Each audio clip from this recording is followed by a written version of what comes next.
Long days, pleasant nights, and welcome to Kingslingers, a Doof media podcast journeying through Stephen King's Dark Tower series and beyond. I am your host, Constant Reader Scott Daly, and joining me, as always, my co-host and winner and reigning champion of fake Monopoly games, it's Mr. Matt Freeman. How's it going today, Matt? It's going well. I've got you in checkmate once again. That's not the right game. We're all friends here. This week, our 19-part coverage of Stephen King's It continues with part 12, covering chapters 18 and the fourth Derry interlude. Ben takes on storytelling duties and tells of the silver ball bearings and the loser's confrontation with it in the house at Neibolt Street. Then, as you prepare to move into the fifth and final part of the novel, we take a brief check-in with Mike, who, via his interlude, tells us of the gruesome and unusual story of the massacre at the Silver Dollar. Matt, what did you think of this week's reading? Well, it's not the climax, but it felt rather climactic. We got a big confrontation where everybody joins their strengths together and confronts the evil. Obviously, the first of a few times that something like this is going to happen, I guess. Yeah. But it was great. It was great. Some amazing moments, a lot to dig into. I really love how each of the characters is really allowed to breathe and express themselves through even these really intense scenes. I think this is a thing. This is one thing I'm learning from King lately is like he takes his time even when you're in a, very intense, very kind of action-filled scene to let the characters actually breathe and take up their own space. Yeah, I agree with that. That's a great point. It does this really interesting thing where like the actual encounter with the werewolf in the bathroom like feels like such a huge chunk of the chapter. And when I was going back and prepping my notes for this episode, I like was flipping through those pages and I was like, I flipped like the pages twice and then was at the end of the chapter and I was like, wait, no, that can't be. This was much longer. And I think the reason is because he allows all these different characters to really express themselves and all this to play out. And so that one final scene feels like it's so much because so much is happening, but it's really only just a few pages. Yeah. But it feels like much longer. I think you're right. I think part of that is that he builds up to it properly so that your imagination is full of all these images that are actually carrying over from the previous bits. Yeah. And you're not necessarily aware of that. That's an interesting point. Cool. Yeah. And then we have our fourth, second to last interlude as well that we're going to have to talk about here. These interludes have been really, really interesting. And this one is no exception to that. But I think we're going to have to do some work this week to kind of figure out what we're doing with this one in particular. Yeah. I felt similarly where probably more statement about me than about the book, but rather than just like this one didn't like connect for me immediately. Eventually, I think it worked on me, and I like it overall. But it was the one interlude in the whole book where I was kind of like, okay, what? Like, I'm having trouble like setting my feet down, and I almost I had a hard time with it. I had a harder time with it than usual. Sure. Well, we will definitely get into that in hopefully under an hour. We'll see. We'll see about that. Yeah. Before we jump into this week's discussion, though, we did have a couple quick announcements. This is one that we did at the very end of last week's episode, but for those of you that don't stick around for the end of the show, we wanted to put a version of it here at the top too. Most of you might know, because I've mentioned it a few times on the show over the months, I'm having a baby. Well, my wife's having a baby. I'm just going to be standing there encouraging her. But the baby is due next week. It's scheduled for the 21st. So next week is going to be our last episode for a little bit. Is an unfortunate but necessary announcement. I swear to God, Matt, I did not realize when I was planning the future of my family that the time I would need to take a break would fall literally right as we get to the climax of the novel. It really sucks. We're going to finish up next week with chapter 19, and then we are going to need to take a couple of weeks off as I get used to the responsibilities of having a newborn in the house once again. So I'm going to take a couple weeks off. So we will be off on the the episode that would have come out on the 28th and the 5th of October. We will not be having anything during that time period. Then I will be back, and we will be finishing out the book on the 12th, 19th, and then we'll have our overall discussion episode on the 26th of October. So having to push everything back a couple weeks. Really sorry about that. We would appreciate y'all's patience with us, but yeah, I'm going to have my hands a little bit full. Well, that's Ka, baby. Yeah. It's kind of actually wild. I was thinking about this today. When we started this podcast, I had 0 children, and I'm about to have 2 now. That can't be right. Which is I haven't run the math in my head, but that's a lot more than before. It definitely feels like a lot more. Yeah. So again, sorry about that. And I do legitimately apologize to you, Matt, and to our audience that we're having to kind of cut the climax in half a little bit here and take a quick break. But hey, there's a new Stephen King book to read. There's other books probably. There's tons of stuff to do. So I know you'll miss us for a couple weeks, but we will of course be back, and we'll be back with energy, except for me because I'll be exhausted. But Matt will have enough energy for the both of us to get through the end of it. Yeah, I'll be so well rested. Yeah, you're just gonna sleep the entire time. Yeah, just to spite me. Yeah, I won't even have podcasts to keep me up late. I'll be unusually chipper. And yeah, we've got like 50 books over on the book club. If you just need to listen to us talk about a book, that's perfect. That's always an option. I'm working on publishing to our podcast feed the book we just did on last Friday, which was A Clockwork Orange. We had a great hour and a little bit discussion about that book, so that'll be on the Doofcast feed here pretty soon. That'd be a perfect supplement to our conversation about it. That's right. A couple other quick things here. We've done these before, but we just want to remind you of them once again. The Do the King Thing 2 voting contest is still open. I believe it's open for a couple more weeks now. Let me double check on this just to be totally sure. But it's at least one more week, but probably 13 days left. So yeah, 2 more weeks on the contest. So if you are a patron and you have not headed over to Doofmedia or patreon.com/Doofmedia and checked out the 10 stories, the 10 finalists we're calling them, and voted for one, please do that within the next 13 days. We will take a look at the results of this one and then kind of do a runoff amongst the ones that had the highest representation. And then we will crown a winner finally at last. When I come back from my time off, Matt, I think it'll be time to crown a winner of this thing. I can't wait. Can't wait to see who it is. And then, Matt, what is the last announcement? This will be the 5th time we've said this, so I think people will have gotten it now. Once again, just reminding you to go to doofmedia.com/banger survey and fill out the survey, which will tell us how many people we can expect to show up at our event in Bangor, Maine on June 14th, 15th of 2024. Please fill it out. That really will help us out. Not trying to be annoying, but it is kind of like one of those things, Yeah. And I think if you're listening to this, it is on the day it came out, it is the 14th of September, which means you have one more day to get that in. We will be locking the survey on the 15th. I mean, you can continue to fill it out, but we will only be drawing winners of our raffle for copies of Holly from the people that have filled it out prior to the 15th. That's right. So do that. Definitely do that. And, we are hard at work behind the scenes planning that. There's going to be some exciting announcements of that coming within the next couple of months. We're working on getting the ticketing website and handling all that stuff.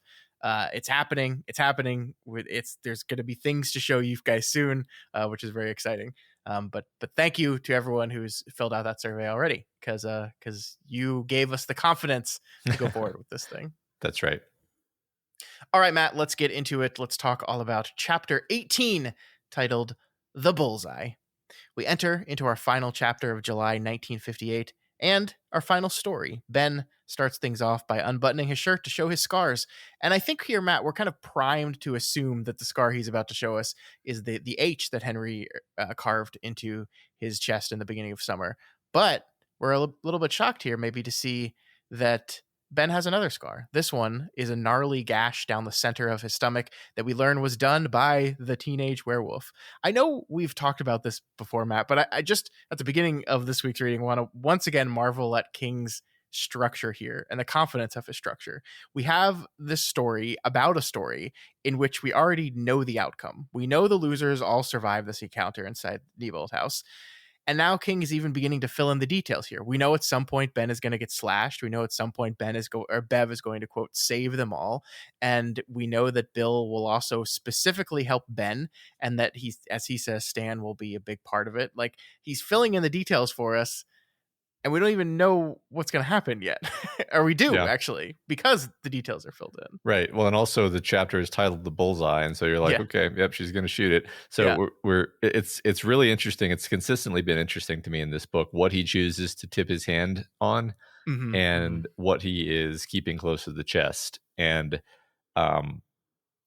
especially at the end of this week's reading, I think there's a moment where he tips his hand a bit more, and that moment really made me aware of the fact that he's just hyper aware of the questions that he's putting into your mind and the information that he's doling out. That we talk about this a lot. We talk about his tendency to spoil stuff for you. And I guess this is one of those moments where I'm like, yeah, this is not just like an accidental thing. That, like, this is something he thinks a lot about. This is almost core to his philosophy of storytelling, is like, what do I want to tell them to get them excited without deflating the tension, and really writing that line constantly. Yeah. No, I totally agree that he's, I think, you've talked so much about the idea of like King is just this guy sitting at a table with you telling a story, right? And I think this is part of it. I think this the kind of energy and joy with which he wants to relay the story to you, where it's kind of like, I'm so excited that, like, I have to tell you that this thing's about, I'll tell you the details of it later, but there's this part that's going to come up, and Ben's going to get slashed across the stomach. It's going to be great. We'll get there in a sec. It's going to be really great. And it just like it adds to this real sense of energy, I think, because you kind of feel the author's excitement to relay the story to you. And I do think it in particular, you're right that we've talked about this many times, and it's because King does this so many times, but I think it in particular is a story that is almost like by design structured to engage with this central thing that he does so well. It is this thing more than ever, I guess, is the way to say it. I think you're totally right. Yeah. One thing that the example I used to use is like, if you want to get somebody's attention in a real life context for a story, you don't start the story saying, so what happened today was this morning I woke up, as usual, I had my coffee, like to put a little bit of milk in it. No, you start out saying, well, today I got fired. And then you rewind, and then you tell how you got there, right? And nobody feels like, but you spoiled the ending by telling us you got fired. It's like, no, that's the hook. That's I want to find out how that happened, right? That's a perfect metaphor. I love that. Yeah.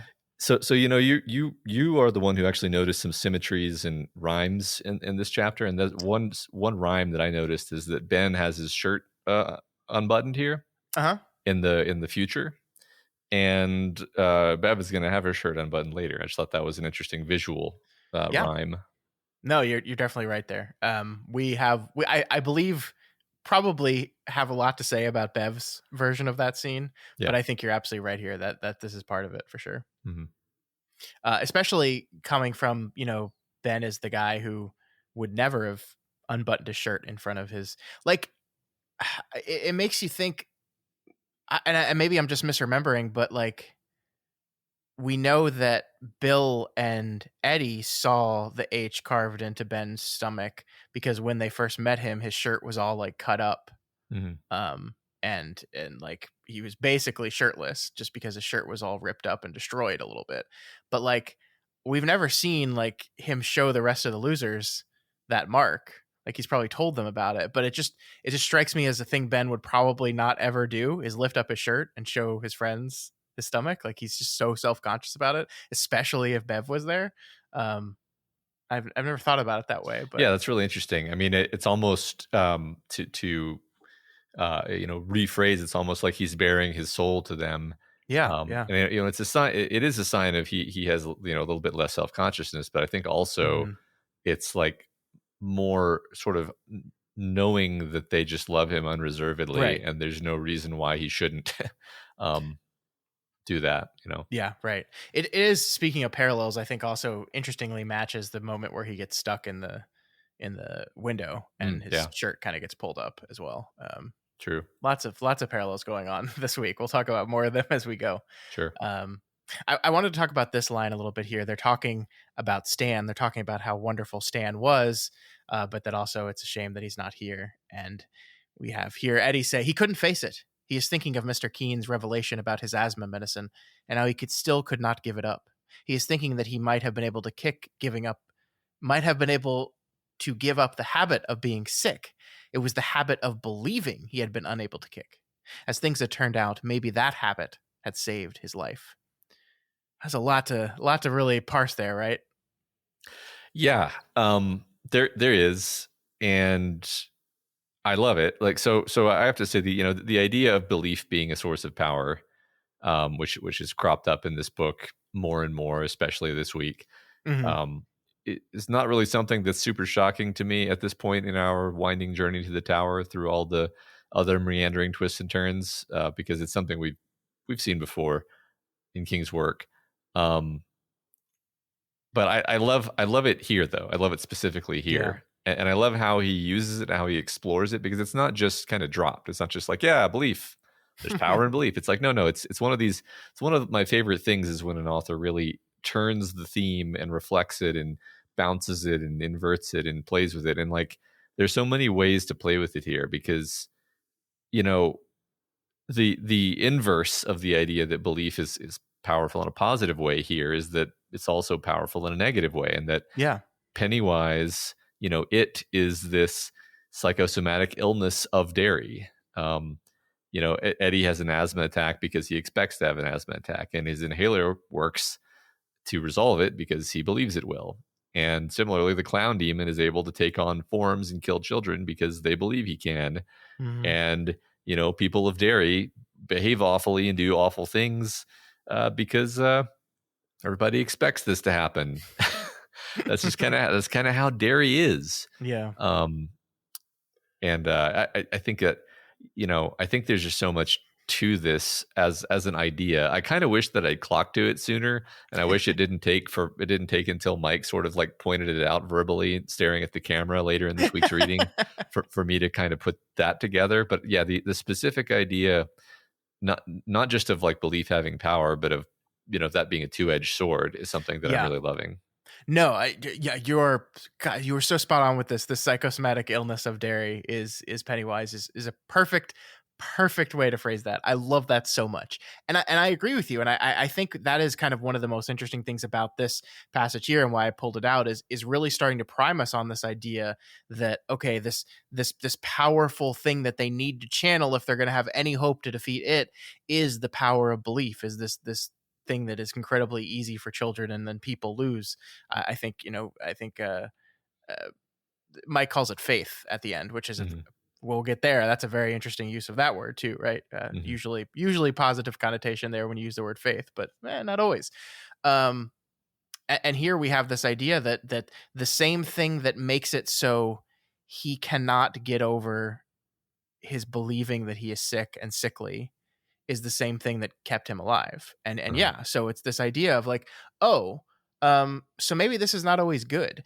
And one thing I love about this is we've been talking about this book, and this is a story about these children, slowly approaching the precipice and the transition into moving on from childhood, moving into adulthood.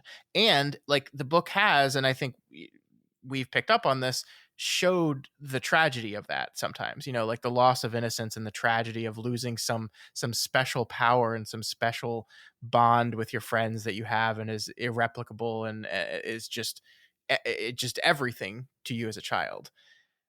But I also think it's an interesting way of talking about, okay, well, maybe also that's a necessary part of life, and you have to move. Like, the childhood ends for everyone, it ends, and there's parts of these losers who are still in their childhood, who have been, despite the threshold crossing, despite everything they went to, have been in kind of a case of arrested development here.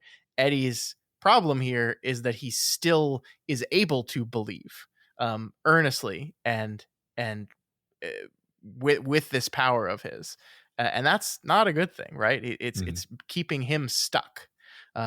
So yeah, I mean, we don't really know what to do with this yet. We're gonna have to see how everything pans out in the end, really. Yeah. But that's an interesting wrinkle to introduce in this thing, because I think we've primarily saw this at the isn't it sad that childhood has to go away? Well, yes, it is, but it's also part of life. Yeah, right. I mean, it's entirely possible that there was no way they could have defeated it as children, because there was just some sort of level of maturity and power coming with that maturity that they needed, Hmm. and they need to find that power in themselves as Yeah, adults, and that's the actual kind of dramatic crux that we're heading toward is, are they going to resolve that in time for this yeah, final showdown? yeah. I mean, there's an interesting thing, kind of building on your metaphor, that the idea that it is childhood Mm, in a lot of ways. Like we've talked that Pennywise, you know, feeds on children, yeah. um, like is acts childish in and of himself, has become so like attuned to childhood that it could in many ways be representative of childhood itself. The the dangers of which, the reality and the scariness, and that you and I talked a lot Yeah. about how childhood is terrifying at times. And so maybe we all need to one day eventually defeat our childhood to properly move on from it. I like that a lot. Yeah. Yeah. All right. So from here, we once again travel back to July of 1958. The losers are all in Bill's house, and it's time to make our silver slugs at last. I love this quote here. Bill had insisted that Ben make the slugs, just as he continued to insist that Beverly would be the one to carry the bullseye. These things could have and had been discussed, but it was only 27 years later, telling the story, that Ben realized no one had even suggested that a silver bullet or slug might not stop a monster. They had the weight of what seemed like 1,000 horror movies on their side. I just love that little tidbit that, like, it is like, this is, I think, King setting us up really for this really specific dive into the power of belief that Ben's chapter is going to conclude on, I think. Yeah. Yeah, I agree, because it doesn't necessarily like you as the reader are like, huh, but you don't necessarily put it together. They're like, oh, well, it was their belief. It was their unquestioning, unwavering belief in the idea that of course the slug is going to kill a monster, that actually gives it the power to do so. Yeah. Mhm. Probably. Yeah. So anyway, they head to Kitchener's to buy some ball bearings, preparing to spend upwards of $12 on them, which, by the way, is about $127 in today's money, which is not chump change at all for these kids. Yeah. Yeah. Um, so one thing I did want to talk about with this is, like, the Kitchener precision tool and die place they go is just one of these things that I think King does really, really well, where we stop on this thing and we say Kitchener precision tool and die, and it goes, yes, you do recognize that name. It's the descendant of the proprietor that owns the Kitchener Iron Works that exploded earlier in the book. Yes. And I love this because we've learned a lot of Derry's history over the course of Mike's interludes and also just other parts of the book. And I love how King is, like, really invested in throughout this book in showing us how that history connects to each other. Like, and it's not just with the places, not just like Kitchener Ironworks, now Kitchener Precision and Die, but it's also with the people. Like, how many times has King pointed out in this book where we see someone who goes, oh, this is the descendant of this person who was involved in this, or oh, this is the ancestor of this person who will later do this in like the future, right? He's so invested in showing us how in this town all these things are connected, all these beats are connected throughout time. This is all part of the same thing. He's really invested in reinforcing that, and this is just another great example of that. Yeah, absolutely. The continuity between past and future and the interconnection between the characters. He's always aware of that. He's always reminding us of that. I Hmm. agree that it really makes Derry feel a lot more real Yeah, to us. yeah, Um, definitely.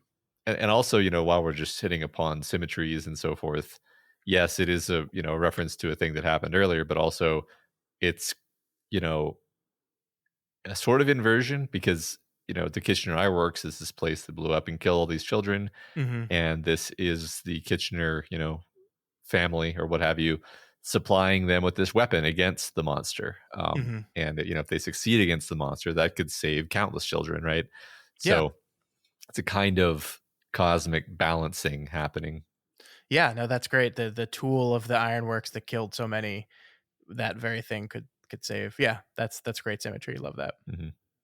I love this quote as well. You ever notice, Richie, how grown-ups won't sell you anything except candy or comic books or maybe movie tickets without first wanting to know what you want it for? Sure, Richie said. Why? Why is that? Because they think we're dangerous. It's just, I love how Richie says it so matter-of-factly and accurately, right? It's Yeah. like, your kid asks for something you're not expecting a kid to ask for. Oh, you're up to no good. You're trouble. I really love, this has been part of, I think, what we've seen over the last few weeks, and we'll see it again with Bill's mom here in a second, of like this feeling of that there's this power around these kids and this friendship that is in a little ways scary, and it's because people are kind of scared of children in some ways, and it's perceive them as dangerous in a lot of. We talked about this with Clockwork Orange last week about like Hmm. the fear of what we can't understand in the up and coming generation. They're a little younger than our Drew Galax, but still like this general fear of the up and coming generation. Yeah. Yeah. As we see them begin to mature, they behave in ways that are frightening and hard to Yeah, understand. yeah. No, that's great. I think you're exactly right. I also, this struck me as a particularly Richie thing to say somehow. I was thinking Yeah. about why, and it's like, well, you know, it's just got that kind of worldliness and that edge and that sardonic nature to it that kind of reminds me of the way him and his father talk to each other. Actually, Yeah, no, um, that's a good point. Yeah. I just it feels like if you're going to have one of the losers say this line, it's got to be Richie who says it. Yeah, I mean that's really great. It makes you wonder kind of when King is like, you know, drafting these scenes, and I know he doesn't draft, but like these scenes are coming out, and like he probably just has such a good feel for these characters, especially at this point where we're 900 pages into this book, where he's just like typing away. He has Bill say something, and without stopping a beat, who's it going to be that responds to him? Oh, it's Richie. And how is Richie going to respond? Oh, it's like this, right? Yeah. It's just perfect. It again, one of these things with these large casts, you need to have a lot of comfort over your characters and who they are and their voice, so you can make them sound distinct, Yep. and know which one is going to pipe in at what time and what are they going to say, and that kind of stuff. Yeah. Totally. Yep. So we watch as Ben expertly melts down the silver and pours it into the bearings. My absolute favorite part about this whole process, Matt, is when he sees that Bev is like stressed out and worried about it, and he wants to tell her not to worry, but he's Ben and he's just still kind of awkward around Bev. So instead he just goes, Stan, don't worry. And Stan's like, what? What are you talking about? It's really funny, actually. I think I laughed out loud at that. Oh, I love that. I mean, I maybe this was the audiobook performance, but it also came across to me that Ben was worried too. Yeah. Oh yeah. He's worried Yeah. he's going to screw it up, and so he's calming down Stan, even though, you know, it's clearly him who's nervous, and yeah, I mean, trying to look cool in front of Bev, obviously too. Yeah. Well, it is true that like Ben like channels so much of his personal insecurities kind of through Bev Mm, and his vision of who she is and who he wants to be for her, right? So I mhm. think that would make sense that, you know, he sees she's nervous, but actually he's just reflecting his own nervousness there. Yeah, I like that. That is really interesting. That is such a specific Ben thing out of all these kids, is that he doesn't just want to be cool. He wants to be like specifically cool so that Bev will like him. Mm-hmm. Mm-hmm. Um, which I guess I see as being a kind of normal thing, but maybe that's because I'm a romantic like Ben. That's interesting. I think it's a normal thing. Yeah, definitely. So they finish the bearings, and go play Monopoly for an hour just so their story that they've told their parents has some truth to it. Before we get to the Monopoly scene, though, I did just want to talk to you about this because we see Ben in a daydream here, pretending what he would do if Bev's dad tried to get mad at her for hanging out with these boys, and Matt, it's delightful. Uh-huh. It's like it's so this scene, like just the way he crafts it, and the fascinating thing about this to me is that we know what Al Marsh is like, and like so like I mean, it would make me so happy to see Ben stand up to this absolute asshole of a guy, but also we know that that wouldn't go well for Ben at Yeah. all, actually. Right. Well, this idea that Al is going to be this shrinking violet and just Yeah, no, it's I mean it's delightful, but it's also sad and poignant to realize like, oh Ben, if you only knew, if you only knew how yeah, bad it was, this would not be like a fun fantasy for you. This would just make you sick. yeah, The situation would.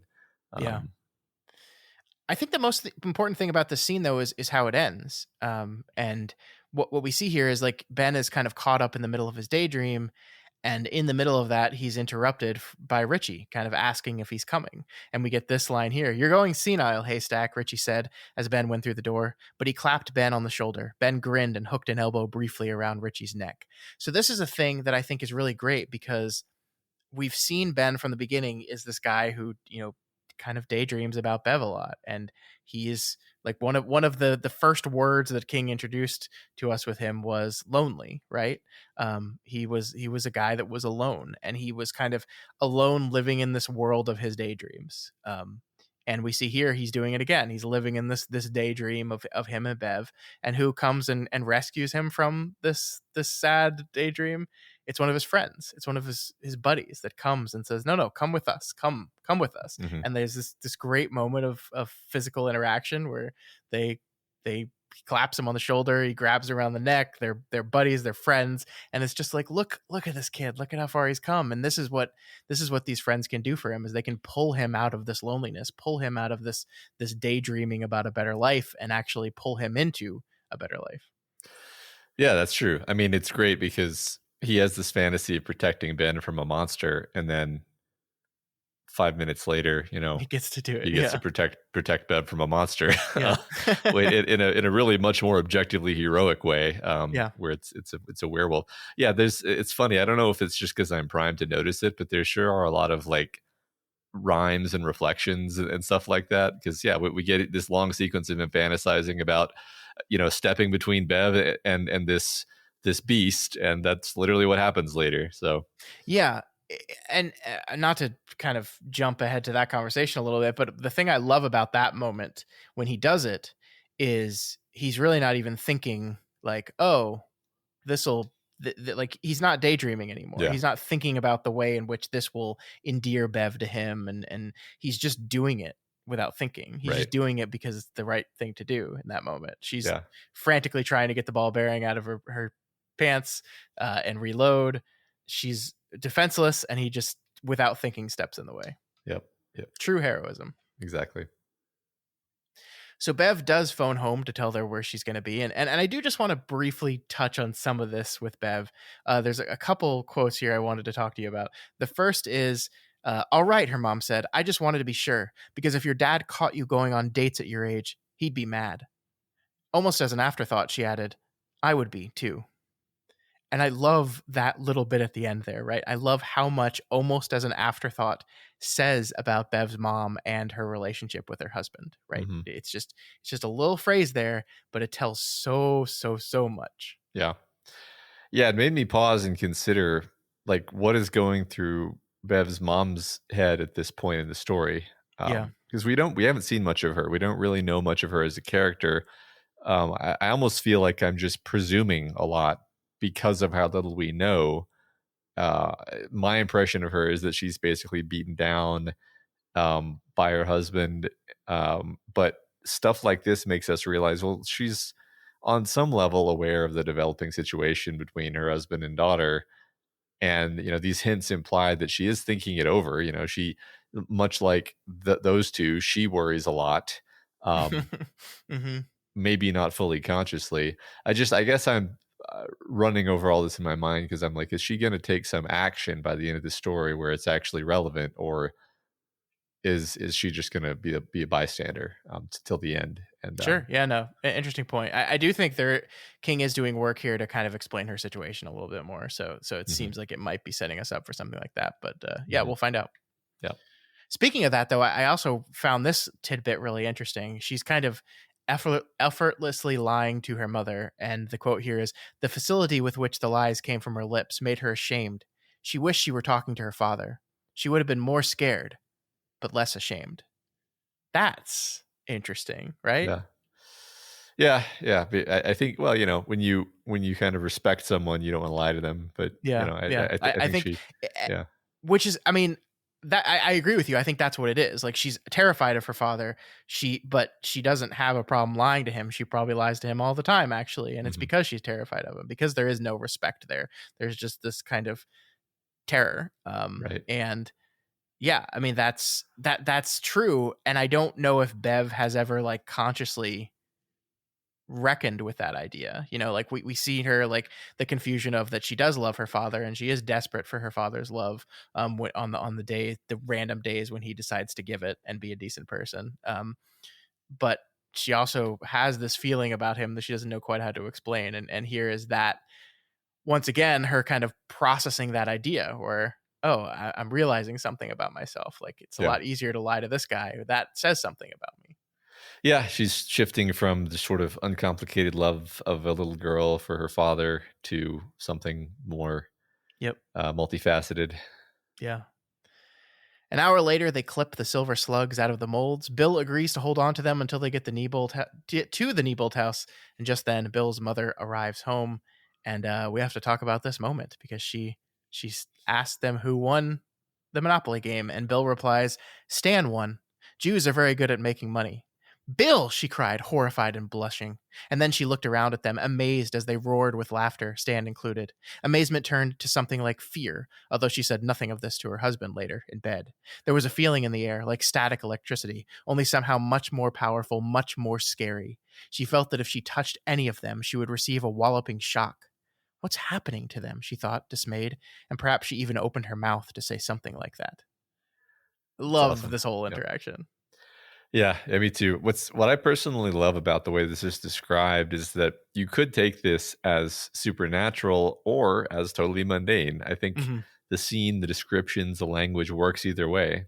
This could be a person encountering the numinous power of the white, investing these kids with energy, or it's just a parent suddenly being confronted with the sort of crackling personhood and independence of their child who they formerly saw as just a baby. uh, Works either way Yeah. as a piece of drama. I really love that. I totally agree, and I like it the latter way better, Yeah, actually. yeah.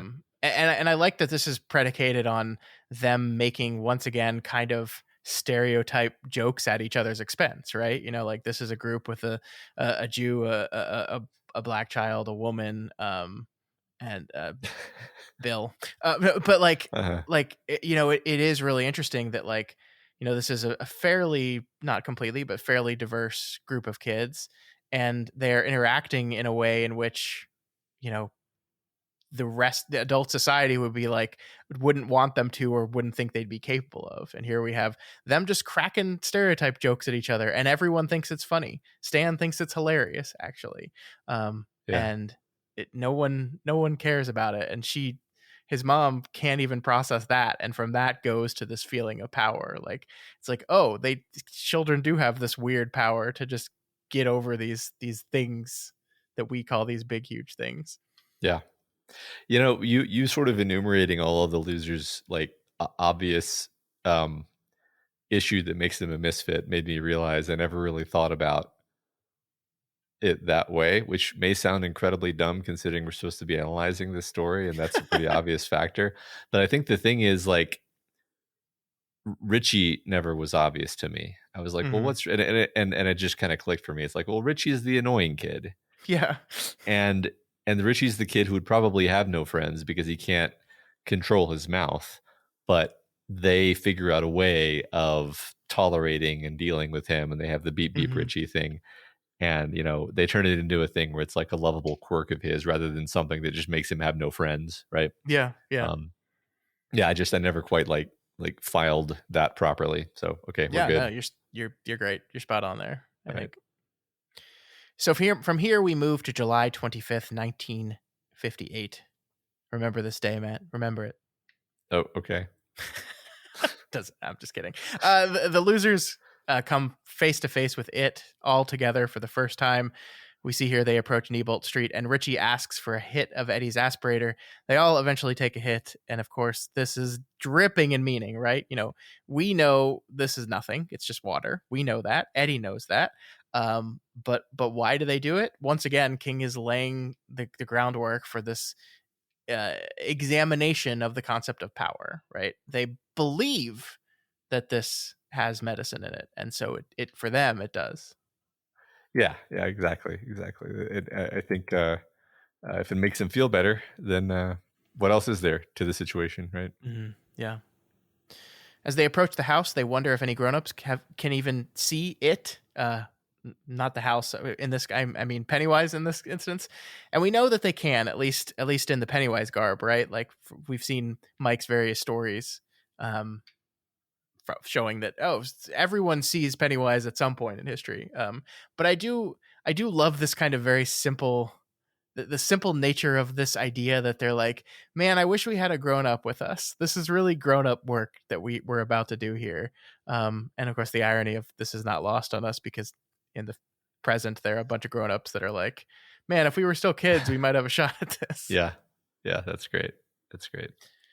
So Bill asks them one last time if they're sure they want to go, and they are. Not just for Bill, but for all the other kids it's killed. I love Ben's rather simple and obvious declaration here of it kills kids, god damn it.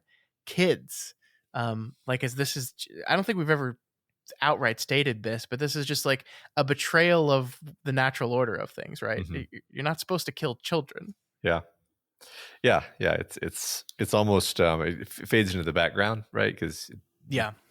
it becomes the persistent background of the story that we're reading. But yeah, it's meant to be shocking, right? Mhm. And it is shocking. It's interesting because like um not going to go too deep on this, but like I remember being actually kind of like shocked at the premise of Black House, because it was like, oh, it's the serial killer who murders children. That's incredibly dark and uncomfortable. um and actually I think the thing that made that particularly dark and uncomfortable was that we spent a lot of time like with the parents of the Mhm. murdered children in a way where we've only kind of glancingly done that in this book, Sure. which makes it feel a little bit different. um Yeah, I don't really even think I had a point. I was just noticing the resonance between those two stories. There's going to be some more Black House stuff later, by the way. Yeah. No, yeah, and I think you're right there. I do think it's interesting, like the idea that killing children is beyond the pale. I think from our perspective and from the adult perspective and from the Black House perspective is like the most horrible thing in the world, right? Mhm. For us, I think the thing I love about this specifically, it's like even the children know that this is beyond wrong, right? Like Mhm. even the children are somehow aware that this is beyond the way it should be. It's not just like the adults, like you've crossed a line, you're killing children. Even the kids are like, yeah, you're killing kids. Yeah. That's like you're not supposed to do that. That's not how it works. Yeah. Even in our monster stories, right? The kids don't normally are the ones that get killed. Right. Like if there's a little kid in a group of people in a horror film, like you can probably trust that that one's probably going to be the one that makes it out. Yeah, that's true. Not here though. Yeah, that's a good point. I love this though. Bill asks him, "Can you do this, Eddie?" Eddie nodded. "Sure I can. I was alone last time. This time I'm with my friends, right?" He looked at them and grinned a little. His expression was shy, fragile, and quite beautiful. Just love that last sentence. His expression was shy, fragile, and quite beautiful. Yeah. Yeah, I think there's just something particularly remarkable about Eddie being here because we know he struggles with this idea that he is physically delicate. Hmm. His arm is literally in a cast here. Yeah, It's yeah, he's physically injured. Yeah, he's he physically is for the first time in his life physically delicate. Yeah, he actually is, right? He doesn't, and yet he's here. He has the courage to walk into the situation. It's yeah. This is what I meant actually, or, earlier when I said like everybody's character gets a minute to breathe. Like we we've had just these little reassuring touches with our characters, reminding us who they are and why it matters that they're here. Yeah, definitely. And then we get this bit. This is another quote I really liked here as they prepare to enter. He was becoming excited as well as afraid now, and he welcomed the excitement, instinctively recognizing the fact that it could be a tool. It's such a Ben line of thinking there. I love it so much. It totally is. I agree. So the losers crawl under the deck and once again slide through the basement window. Ben gets momentarily stuck here due to his size, but with his friends' help manages to make it through. Ben calls this the most embarrassing moment of his life, actually, and yet with everything go on, he can't really focus on it for very long. He kind of moves on from it pretty quickly here. Mm-hmm. Yeah, I mean, much like Eddie having his arm in a cast, Ben has a challenge. The challenge is hitting him where he hurts, his weight. He has to squeeze through this window. It's like a specifically tailored hurdle for Ben. Yeah. Not just in terms of physically stopping him, but in terms of deflating his ego and his spirits and his that excitement that he just had. And he turns out to be one of the most important people in this confrontation, right? So Yeah. so it actually really matters kind of what his state of mind is going into this. So the fact that they all have these challenges they're dealing with and they all are able to surmount them is like what makes this such a great scene, I think. Yeah, you're right. I mean, basically from the exact second they get in there, the Pennywise is actively trying to split them up, to take some of them out, to peel some off, to and we see it one by one. And this is kind of one of Ben's challenges, I guess. I don't know if Pennywise said, yes, we will build the window. I will shrink the window slightly to make him have to squeeze through. But no, it does work as one of his gauntlets to pass through. Yeah. And overall, it's unclear what about this venture into the house is like intentional versus just kind of it's an evil house. I guess I mean I think like one reflexive reading is just like, yeah, everything that happens in the house is sort of Pennywise messing with them, but and that's probably fair to assume.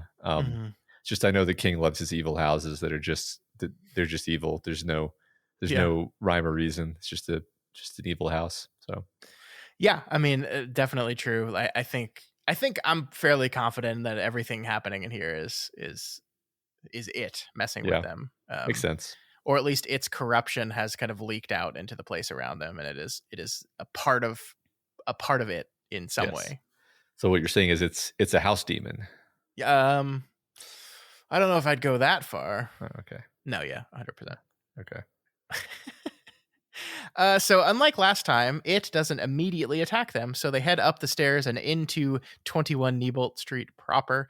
They almost immediately encounter some rats here, and Bev almost blows half of their ammo trying to take it out. The group kind of catches on to what's going on here pretty immediately, right? That they tried to do this on purpose, that it is trying to scare them into wasting their ammo, wasting their power that they have over it. And this is a conscious act. I think Bill compares it to like a FBI test at Quantico, right? Like, don't shoot the innocents, don't only hit the main targets. Yeah, it's great. Yeah, and it seems to fear the power of their slugs too, because otherwise, why bother? Also, we see as Richie looks into a cabinet, he sees not just one rat, but a litter. Richie sounded ill. Biggest litter I ever saw. Anyone ever saw, probably. He rubbed the back of his hand across his mouth. There's hundreds of them in there. He looked at them, his mouth twitching a little on the side.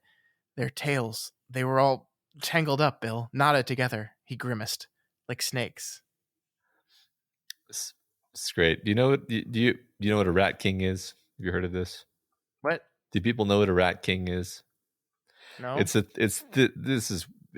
literally just this thing where rats. Okay, so it's kind of interesting. It's actually kind of interesting because nobody knows if this is a natural phenomenon or if it's just people being weird. But basically, every once in a while, somebody will find like a bunch of rats where their tails have gotten all tangled together in a way that they couldn't escape from, and they starve to death.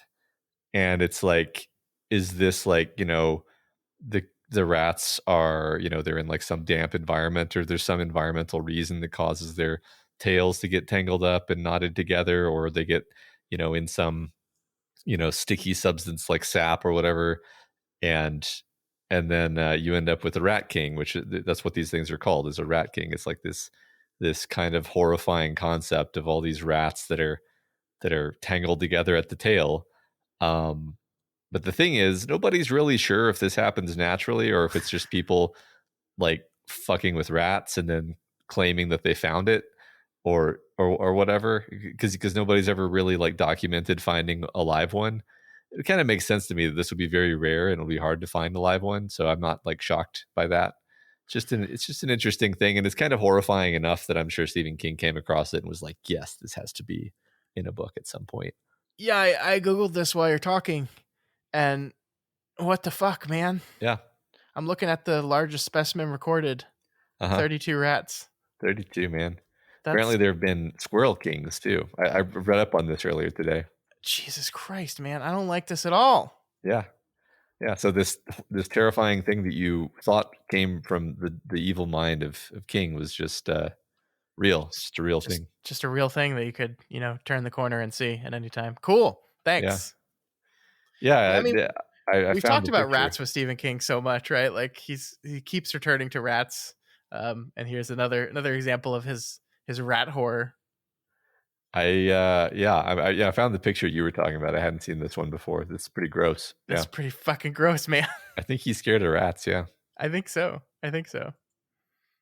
So the losers continue on as we try to do, as we get that image of y'all, if you're listening to this, don't Google, don't do it. Just go on with your life without knowing what this actually looks like, please. The thing I find so interesting here is, despite ourselves, the tension of this scene just works, doesn't it? It just wonderfully works. We know what's going to happen when it appears. We know. We've been told. It's going to look like a werewolf. It's going to scratch Ben. Bev's probably going to shoot it. Bill's going to save Ben somehow, but we don't know when that will be. And so King is able to maintain a line of tension here. Mm-hmm. Yeah, exactly. And Bev recognizes Mrs. Kirsch on an old porno mag, which I thought was a great touch to loop back to that experience.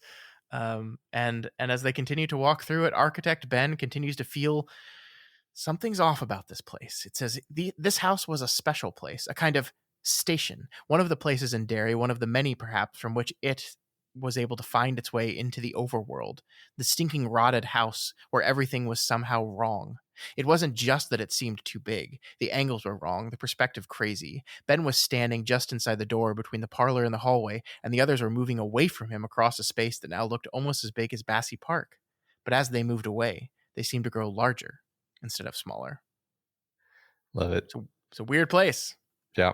I love the classic evil house stuff here. Again, reminds me of Black House, though it's quite distinct from Black House. The whole vibe is different. The events are different, obviously. But it is still a house that serves as a portal into somewhere dark and evil. So yeah. And I mean, to not directly refute what I said earlier, but like, it is really interesting that, like, yes, I think everything that's happening in this house is because of it, but also, like, why this house, right? Like, why this house in particular? There's lots of toilets in Derry. Yeah. But this place, there's something wrong with it, and I don't think that something wrong with it is just because of it.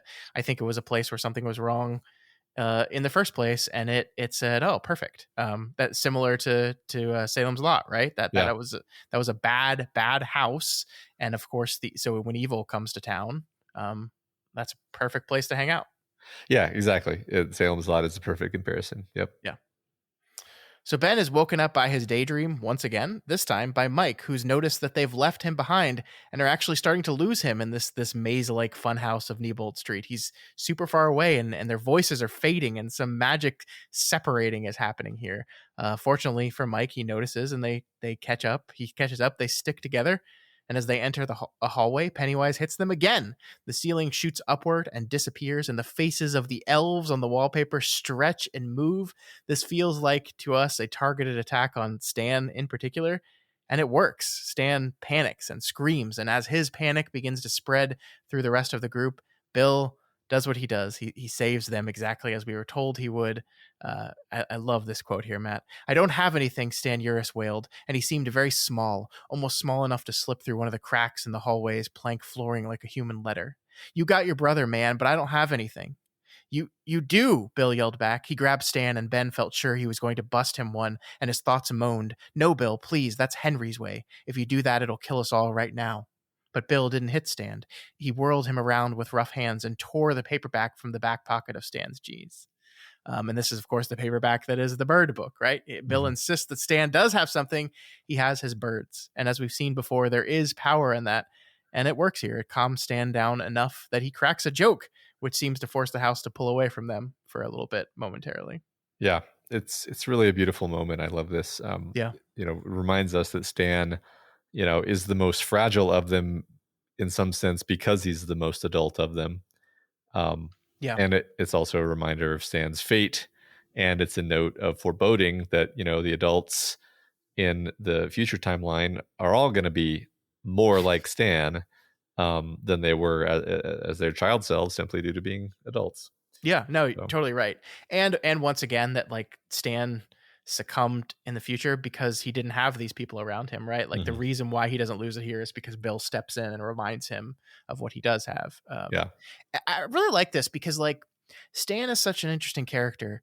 His death is the thing that really ignites the story for us, right? It's the first thing that happens is we see well, the first thing that technically happens is Georgie's death and Adrian Mellon's death, but to our characters, the real first inciting incident is Stan's suicide. And he doesn't have an arc in the way that our other characters do. But that's not to say the story doesn't arc around him, because I think one of the things that King is doing with Stan is we introduce him as this person that is going to kill himself rather than face this thing again. And then the rest of the story is kind of spent having King explain to us exactly why that happened, right? Like getting us to understand on a very core level, like why this guy did this thing. Yeah.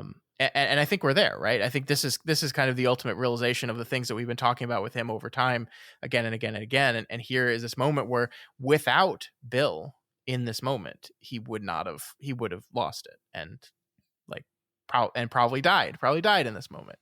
But because Bill is here, he didn't. So we see exactly why adult Stan just couldn't hack it. Makes sense. Yeah. It also just makes it more and more sad because, Stan, we didn't know Stan all that well when he died. We had a good solid chapter of getting to know him, and it did hit relatively hard, but it hurts every time, right? To see like, God, this is who this kid was. Like he was a good kid. He just had this particular sort of flaw that probably wouldn't even have been considered a flaw in any other circumstance. It just so happens that it is a flaw when you're going up against supernatural evil. And that was it. That it broke him. No, you're totally right. Like I think we've all probably known kids that have been like described as, older, right? That like they like a 40-year-old in a 12-year-old's body type thing. Like we've known people like that just seemed older and process things differently from the other kids. And yeah, that's not necessarily a bad thing. It just is in this very specific instance. Yeah. One more cool thing I liked about this scene overall is that, Bill's stutter just has kind of faded into the background as something that you just accept as fabric of the story.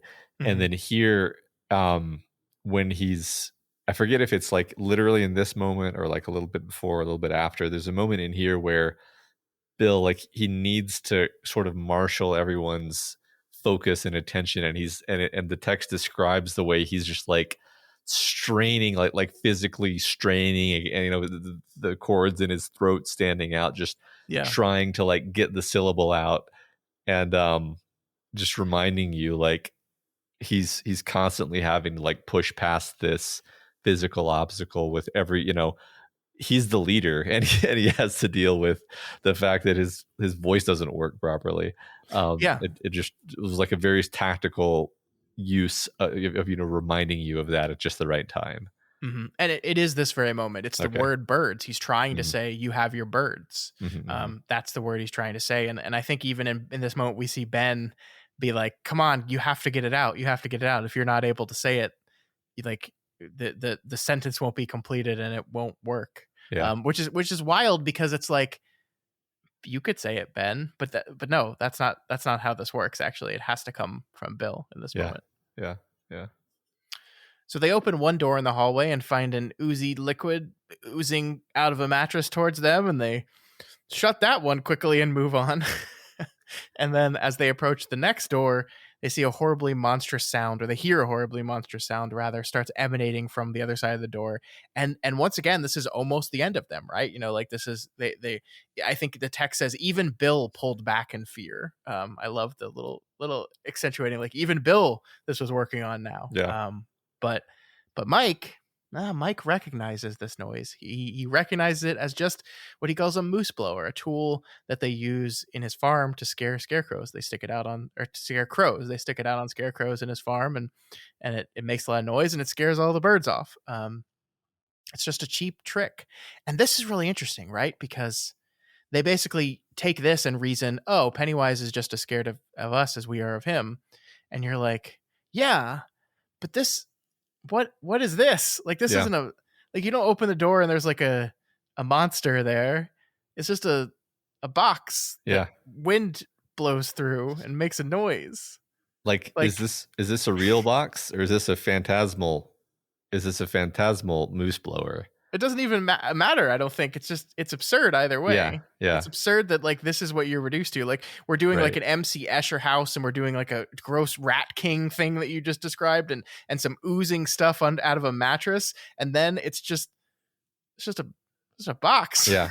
Yeah. Right. I mean, it does really suggest a desperation. By the way, before we move on from the gross oozing mattress thing, there is a scene in the latter interlude where there's a gross liquid in a mattress. So maybe that's this house, Yeah, it could be. Yeah. Actually, I didn't pay attention to that, but that's interesting to see if we learn the history of 29 Neibolt Street. Yeah, I don't know. I'm just really primed to notice like the specific points, and it's like, I think one reason that I was reaching for something is I'm like, there's nothing scary about an oozing liquid coming out of a mattress. Like, that's gross, but not scary. When it's oozing towards you, I feel like it is. If it's oozing under its own power, I suppose, but if it's just like a liquid flowing, then it's just like, oh, it's goo. Don't get it on you, but I'm not like afraid, If it's right, like, you go into a spooky haunted house, you open a door, and there's just a mattress lying in the middle, and then as you walk in, it just says, "It's ooze time," and starts oozing at you. You wouldn't be freaked out at all by that? in a like a real haunted house, or like an actually haunted house? Yeah, I guess I'd probably be a little freaked out. What is the distinction we're making here? I mean, like a haunted house as in a place you go on Halloween, or like a house which is in fact haunted? Not like a theme park haunted house. Like, you just walk into a creepy abandoned house, you open a door, and as you step in the room, ooze is there suddenly. Yeah, I guess that. But no, I mean, like, no, but it's among the less scary things that one could imagine. Like, yeah, it's not a monster. Right? Yeah, this is a creature that turned into the creature from the Black Lagoon and literally ripped a child apart. Yeah, and it's goo and noises, right? So yeah, I don't know. It's just, you're right. It's interesting. Yeah. So as they approach the door at the end of the hallway, they somehow know that this is where it will all go down. This is where it is from. And they open the door, and in the room they find a bathroom with an exploded toilet. I think we see here that our losers kind of reason that when Eddie and Bill were here last time, it came out in a rush and just blew the toilet to pieces as it came out. Bill leans down there and can hear the pumping machinery that we've seen from the Morlock holes, and Ben looks down the hole, and when he does, He knows. We get this beautiful passage here. It was rushing towards them, moving at express train speed, filling the throat of this dark pipe from side to side. It was in its own form now, whatever that might be. It would take some shape from their minds when it got here. It was coming up from its own foul ruins and black catacombs under the earth, its eyes glowing a feral yellowish green. Coming. It was coming. That's awesome. So yeah, this is great, and of course it comes out of the pipe, and we see here it briefly in a shape they can't understand, but eventually crystallizing into the werewolf that we were primed to expect, and that would be most advantageous for them actually because they have silver slugs. The one thing before we get into this conversation, I did want to talk to you briefly about is like, why is Pennywise here? Like it's interesting to think about, like, they approach it in this house at their fully marshaled strength, right? Uh-huh. And like, since they got into the house, the powers that be, it itself possibly, is throwing everything it can at them to try to separate them, to peel one off, to break their strength as a group, and none of it's working. All of it's just like completely failing. And they get to the bathroom and they're there in their full force. They've resisted the traps of the house and they're there. And then it is like, okay, guess I gotta go kill him now, I guess. Yeah. I mean, you're right that it's not obvious. I guess it didn't bother me either, because it's like, well, if this is one of its sort of places of power and they have successfully kind of defeated its attempts to scare them off, then it risks just losing this as a, nexus of its influence. And I can see why it would want to avoid that happening specifically. But Yeah. also it's interesting. It's interesting to consider, like, well, is it sort of obligated to come because they've challenged it so brazenly? Mm-hmm. Like, I don't really know the rules, but or maybe just they expect it to come. Sure. Yeah. To be clear, it didn't bother me at all either. I do just think it's interesting, like from a perspective of the nature of what it is. Yeah, sure. Because like this is a confrontation that it seems like they have the upper hand, or at least maybe not when they entered the house, but as they've made their way through the traps of the house, they seem to have the upper hand. Well, absolutely, and the very fact that it takes the form of the werewolf, if you're thinking about it, objectively, I guess it's like, well, that's stupid. Like, that's the worst possible form it could take. From the kid's perspective, it's like, oh, of course it took the form of the werewolf. But, we've kind of talked a little bit before about the question of, like, does it have any choice as to what form it takes? And it's like, man, it sure seems to me that if it had a choice of what form it would take, and if it knew that it had silver, if it knew the kids had silver bullets, it would not take the form of a werewolf. So that kind of suggests that it didn't really have a choice. Yeah. Well, there is a really interesting moment where I think it's Richie. It would make sense that Richie says, like, oh my God, it's the werewolf, right? Mm-hmm. And then, like, as soon as he says that, it becomes that for all of them simultaneous. And like, I don't know if we've seen them like be conscious enough to plan that. It was like, oh, it really would be best for us strategically if it's in werewolf form. But Richie's choice to verbalize what he was seeing, the thing he's most afraid of, his choice to verbalize that in that way does trigger that same vision for the rest of them. Which is something that the book has established happens, right? When you share a fear, you all see it the same way. So that's just an interesting thing as well. Yeah, I love that. So it comes shooting out of the pipe, and it goes directly for Bill, knowing that he's the leader, and it merely has to take him out and wins. Bev fires the first of their slugs and misses. We get this beautiful line here. The ball flew, and again it was off the mark, but this time there was no saving curve. And this is when you have to be like, wait a minute. Why not? Uh-huh. Why didn't the powers that be help this time? If they have the power to curve the bullet, why are they choosing sometimes to help and sometimes to not? What is going on here? Well, Bev just hasn't mastered her wanted powers, like you mentioned. Yeah, I mean, there's many answers, right? Like, it is its place of power. It's close to its home in some sense.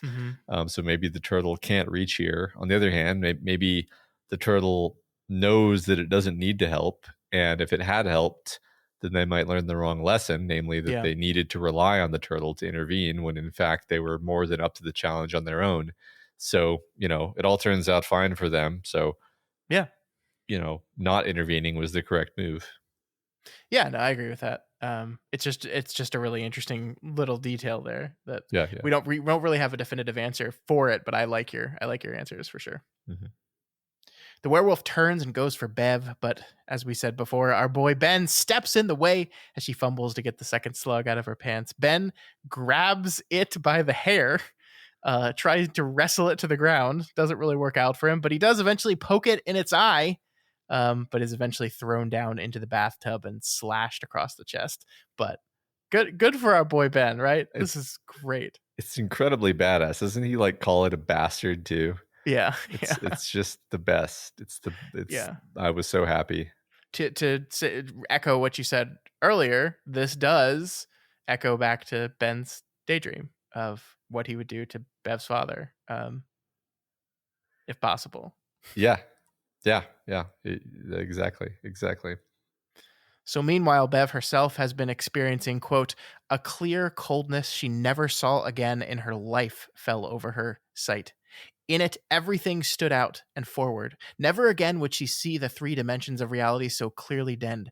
She possessed every color, every angle, every distance. Fear departed. She felt the hunter's simple lust of certainty and oncoming consummation. Her pulse slowed. The hysterical trembling grip in which she had been holding the bullseye loosened, then firmed and became natural. She drew in a deep breath.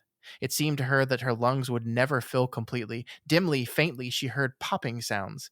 Didn't matter, whatever they were. Those, of course, we learned later were the buttons on her shirt, and we'll get into that in a minute. But I loved this so much. I loved this moment, and once again, I find that the hunter's simple lust of certainty and oncoming consummation. Consummation, a very charged word there, right? Yeah. And lust. Yeah. Mm-hmm. Mm-hmm. Sexualizing the shooting of the werewolf in the face. Yeah. Yep. So Bev gets her target, fires, missing the werewolf eye, but blowing a hole in its snout. The losers, despite being out of ammunition, encourage Bev to fire again to kill it. And we see that this is calculated, that Bev and Bill and perhaps all of them know that if they believe they can do it, the werewolf will too. And we get this wonderful line. You shouldn't have started with my brother, he said. Send the fucker to hell, Beverly. The uncertainty left the creature's eyes. It believed. With lithe, smooth grace, it turned and dove into the drain. So they beat it. They did. Sort of. Book's over. The Yeah. end. I love all of this. I love Bill's quote. I love the power of them all coming together. I love Bev and her moment. Like it's all just perfect, man. It all just builds and builds and builds. And even though we knew how it was going to play out, right? Even though we knew basically all of this was going to happen, and we kind of even knew the way it was going to happen, it still is satisfying as hell. Yeah, I agree. It's just riveting. It's just so well done. Mm-hmm. In the aftermath of the battle, as they help up the injured Ben, Bev realizes what we already said, that the popping noise she heard in that moment were the buttons in her shirt popping off, and that shirt now hangs open, exposing her still forming breasts. Okay, Matt, we got to talk about what the heck we're doing here. So let's get into this. There's a lot going on here, I think. Yeah. So like the one thought that occurred to me before we get into like the sexual side of things is just like Sure. a kind of implication that Bev never actually takes a deep breath in her life because she's so stressed out all the time. Mm-hmm. That when she finally takes a deep breath so she can like set herself to take this shot, it literally explodes her shirt. Which may not be literally true, right? But I just, it was an image that struck me where it's like, wait a minute, all that happened was she took a deep breath and it burst her shirt open. Yeah. So yeah, I like that. And I think this is part of what we've been kind of doing with Bev previously, or we've been noting that all of her clothes are really too small for her. Like they're clothes that she was wearing last year, and she's been through some changes since then. And so they're not fitting right anymore. And this is the thing that is most interesting to me. Like this is, Bev's, I don't want to call it sexual awakening, but like she's becoming a woman. Like that's happening. That's been the whole thing with Bev, that she's Yeah. in this transitory period. She's moving from a girl into a woman. And in this moment, in this moment of her greatest bravery and powerful moment, her shirt rips open, leaving kind of the childish part of her behind and exposing the adult part of her. And it's almost as if like the end of childhood is exploding around her, almost literally, right? It's like as they continue down this path, as they move towards this inevitable confrontation, is it an inevitable shift to adulthood. Yeah. Yeah, right. I mean, you can literally say that like her developing body is exploding out of her clothes, quite literally. Yeah. So Mm-hmm. yeah, I like that. Yeah, and then of course all the other boys see this, and they are made immediately uncomfortable by it, and there's something happens though. Something happens with Bill. She asks for a shirt. No one really helps. They're all kind of awkwardly looking away, and Bill is the one that does. He takes off his shirt and gives it to her, and we get this. "Thank you, Bill," she said, and for one hot, smoking moment, their eyes locked directly. Bill did not look away this time. His gaze was firm. Adult. "Welcome," he said. "Good luck, Big Bill," Ben thought, and he turned away from that gaze. It was hurting him in a deeper place than any vampire or werewolf would ever be able to reach. But all the same, there was such a thing as propriety. The word he didn't know. On the concept, he was very clear. Looking at them when they were looking at each other that way would be as wrong as looking at her breasts when she let go of the front of her blouse to pull Bill's t-shirt over her head.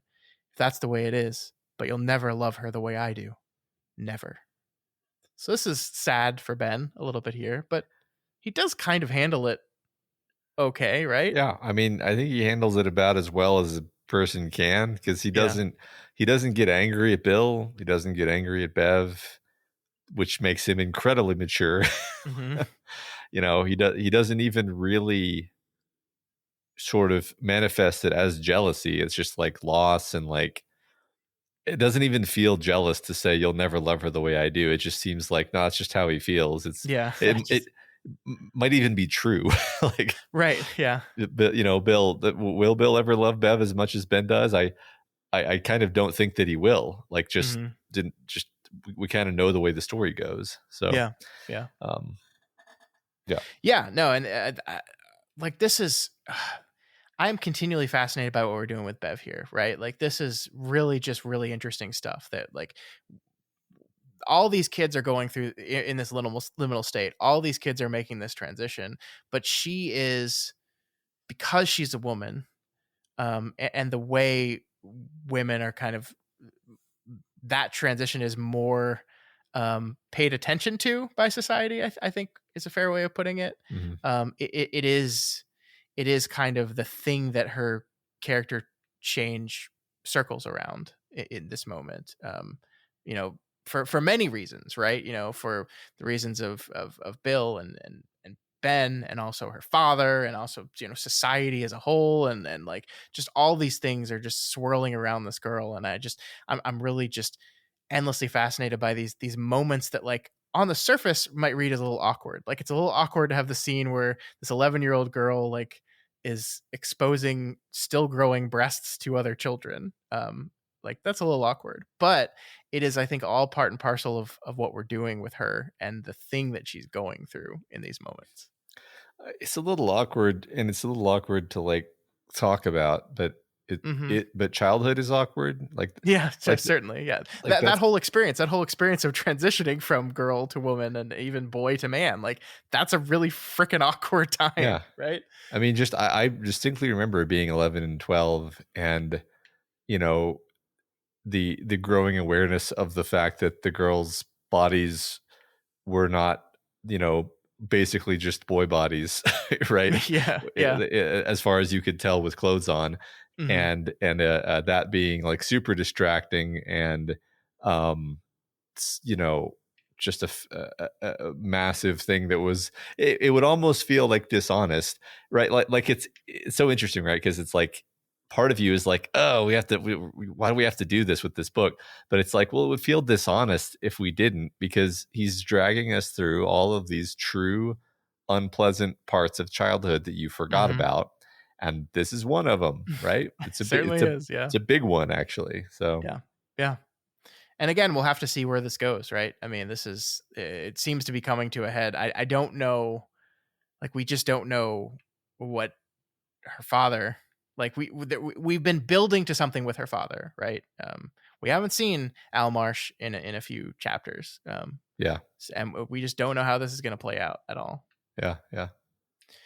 So back at the clubhouse, the group talks about what to do next. They know that this isn't over. They didn't kill it. It just ran away.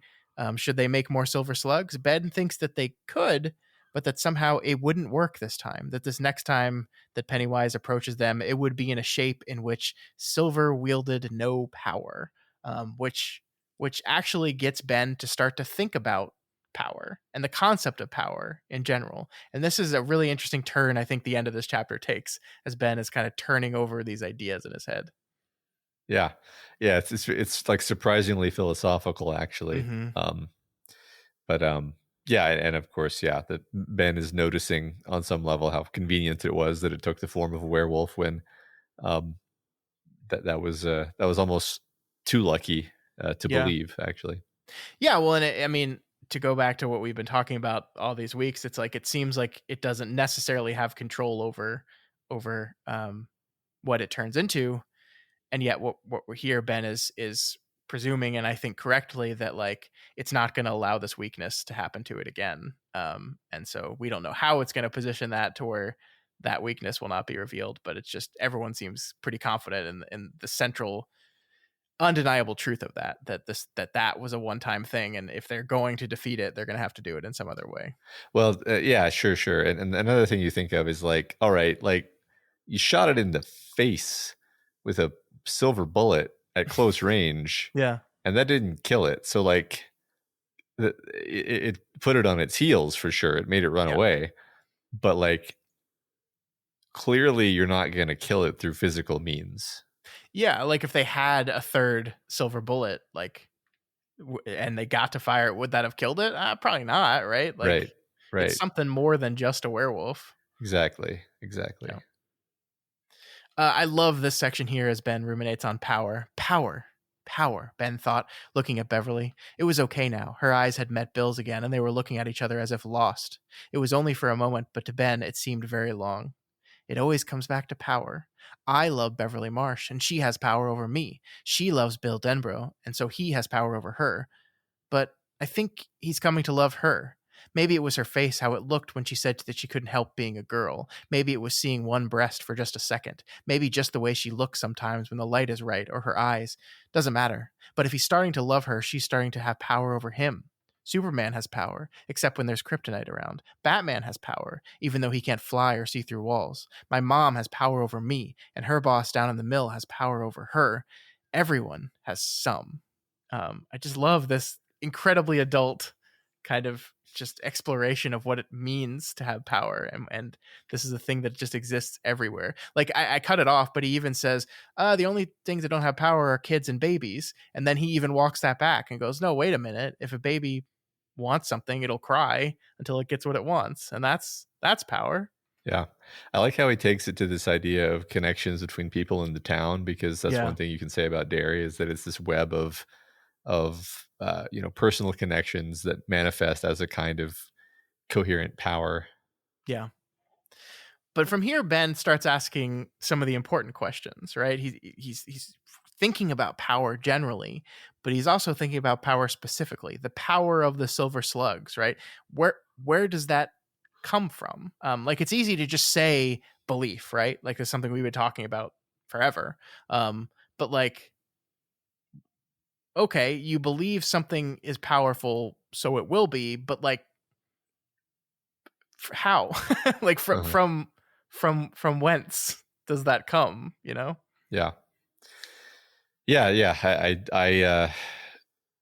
It's funny because I could probably give an answer based on like the other Dark Tower stories we've read, but I kind of don't want to just assume. I don't want to round it off.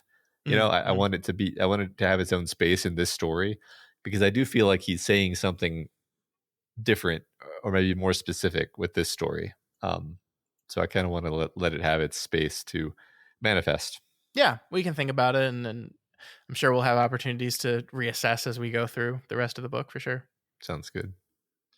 And we get this quote that I love as well. One night, as he was falling asleep, the rain a steady lulling patter on the roof against the windows, it occurred to him that there was another question, perhaps the only question.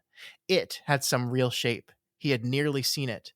To see the shape was to see the secret. Was that also true of power? Perhaps it was. For wasn't it true that power, like it, was a shape changer? It was a baby crying in the middle of the night. It was an atomic bomb. It was a silver slug. It was the way Beverly looked at Bill and the way Bill looked back. What was power anyway? I love that.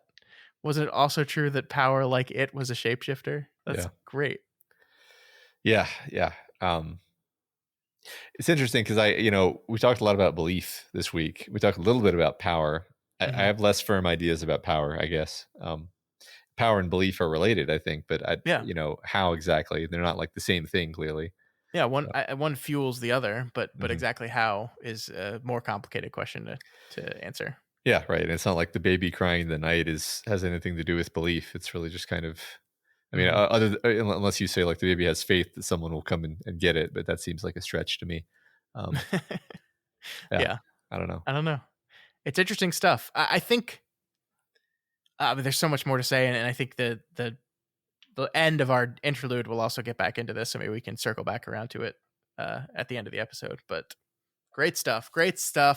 A pretty dramatic end to this section of the book, right? We're going to move into an interlude now, and then after that we move into part 5, which is our last part, our climax. So we're in the end game now. Yeah. And I love how this chapter ends. This chapter ends with the statement, "Nothing much happened for 2 weeks." That's so great. Basically, like, they have this horrific encounter, and then they just kind of live their lives for a couple weeks as Ben heals up, as Eddie heals up. Nothing much happens until they get into August. And it also kind of summer. Yeah, and it also kind of feels like they did enough damage to it that it kind of is licking its wounds. So sure. So that's half of it. Yeah. All right, Matt, let's go into Derry, the 4th interlude. We have one single solitary quote for us awaiting this interlude. It's a quote from a song by John Lee Hooker. It's called "You Gotta Lose." Ominous. The song is, "You got to lose. You can't win all the time. You got to lose. You can't win all the time. What I say. I know, pretty baby. I see trouble coming down the line." Uh-oh. Can we just stop now? Can we just say that was the end? We won. Yeah, they won. They defeated the werewolf, and the book's over. So before we begin with this interlude, Matt, this is the penultimate one. We've already said that. There's going to be one more interlude before the end of this book, aptly titled The Final Interlude. I wanted to step back with you and have a chat about the interludes in this book and the way this book is using interludes. Just wanted to kind of get your overall thoughts on what these interludes are doing for you, how they're enhancing the experience of the novel, or if they're not. Just curious. Well, one major way in which they're enhancing my experience is that they make Mike a much more important and well fleshed out character. We see him interacting with many other characters that don't otherwise appear in the story or appear very tangentially. And we see his personality through how he receives these stories. Obviously, we learn a lot about Derry and its history, and we learn little side details about Pennywise's behaviors and proclivities and desires, and it helps us put together this pattern of what exactly is going on that's much bigger than the smaller story of this one summer where the clown was hunting children. So in all these ways it is enhancing the story, and I'm enjoying it. It's I think the story would be a lot less rich without these chapters. I didn't mean to criticize too much this week. Like, it's just like it took a while for the actual story to really get going. That's what I kind of struggled with this week. Yeah, it's weird because like the other ones, like, now I'm going to tell you the story of the burning at the black spot, and like that, like that's kind of the preface that we move into it. And this one is more just like, well, I mean, Mike is drunk as a skunk in this chapter, and so he's really just kind of rambling on, right? And he doesn't even really tee up the massacre at the Silver Dollar. He just kind of moves into it because he is intoxicated. So one funny note on that is that the audiobook reader Steven Weber read this whole chapter as if he's drunk. Um, and it's not a minor thing either. Like he really went all out on the idea that Mike is drunk writing, and so his narrative voice is slurring and just quite humorous actually. Well, that's great because this is epistolary, right? So it should be like this is we are hearing or seeing Mike's voice. So Exactly. that makes sense. Yeah. Yeah, it works great. Yeah, and I agree with you about the interludes. I mean, I think an interesting kind of activity or challenge you could do with a book like this that has these interludes that maybe don't necessarily advance the primary plot. You could just say, okay, what would this book look like if I cut them all out, right?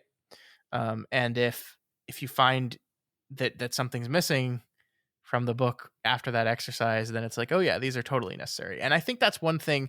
If you do that exercise here, you do find that, like, I think what you said was great, that Mike is a little bit smaller of a character, that King would have needed more Mike elsewhere. But also I love the idea that, like, King made really evident from the very beginning of this book that this is not just a book about these children. It is certainly that, but it is a book about this place. It is a book about Derry and how this great evil and this town coexist with each other. And so we need to understand Derry, not just in present day, not just in 1958 and later 1985, but we need to understand the character of Derry from the beginning. What was it like? And these interludes allow us to see little bits of that, and like you said, make this a bigger story. This is a big story. This is a big story about this place, but it is a big story about places, about experiences, and Derry is so central to all of this. And so yeah, we have to have these interludes. We have to. Yeah, and just King is so obviously obsessed with the idea of towns. Mm-hmm. In a non-supernatural way. He just loves the idea of the petty evils that exist within town. So like that's really what he's interested in, and yeah, obviously he's going to focus on that. And I will say that this is my least favorite of the interludes, which is not to say I don't enjoy it, but yeah, I think the others are just so much more clear and I don't know how to say this. I enjoyed this one the least of the four we've read so far. Well, I totally agree, and I think it's just because we don't know what the story. Funnily enough, it's because King doesn't tell us what he's going to tell us. He just kind of starts talking about stuff happening in the old days. Sure. And Mike's talking to some old guy, and the old guy is telling a story about something. And suddenly there's dismemberment, and like I actually had to. I rarely do this because I usually am paying really good attention, but I had to like rewind because my mind had like gone off on a tangent at some point, and I was like, what wait a minute, somebody's got an axe, what? And I like that's where my head was reading this or listening to this, I should say. So that's just an indicator to me. Objectively, my brain was not processing it correctly. Another issue I think is just like this really feels like the place that we're at in the narrative should be like the turn, the inexorable rapid slide toward plot resolution. Mm-hmm. And thus like, oh, another diversion, another interlude, huh? I thought we were like on track to kill this thing, and now we have another, and again, not that I hate it, it's just pacing wise, it's like, do we need an interlude here? Really? Okay. All right. Yeah, I totally get that. I am going to make an argument at the end here that I think this is, I've not cracked it, but I've examined this interlude in a way that I've never had before, and the things that it's doing here, I think, actually become fascinating when you step back and look at it, though. So I agree, it is not the best and does not kill the pace, but it messes the pace a little bit. But I do think there's something interesting going on here that we'll try to get to the bottom of. Plus, I'm probably just wrong about where we are in the narrative, right? Like, there's clearly a lot of book left. So, yeah, there's 200 pages. Yeah, just just a cool 200 pages left. Right. Yeah. So as we said, we're back with Mike. It's April 6th. We keep getting closer and closer to that moment that he's going to make the phone calls and bring the rest of the losers in on this. And as we said, he's not doing very well. He's drunk. He's kind of sitting around musing about what would happen to him if he'd actually published any of this Derry history he's writing about.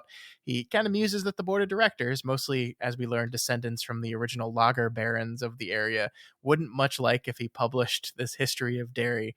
I like this, Matt, because between this and the Overlook, it seems like the evil places of the world really don't much like being written about too much. Yeah, no, that's a great connection. I mean, it need not even be supernatural, though. Sure. In this case, he just knows a lot of very real dirt about the townspeople.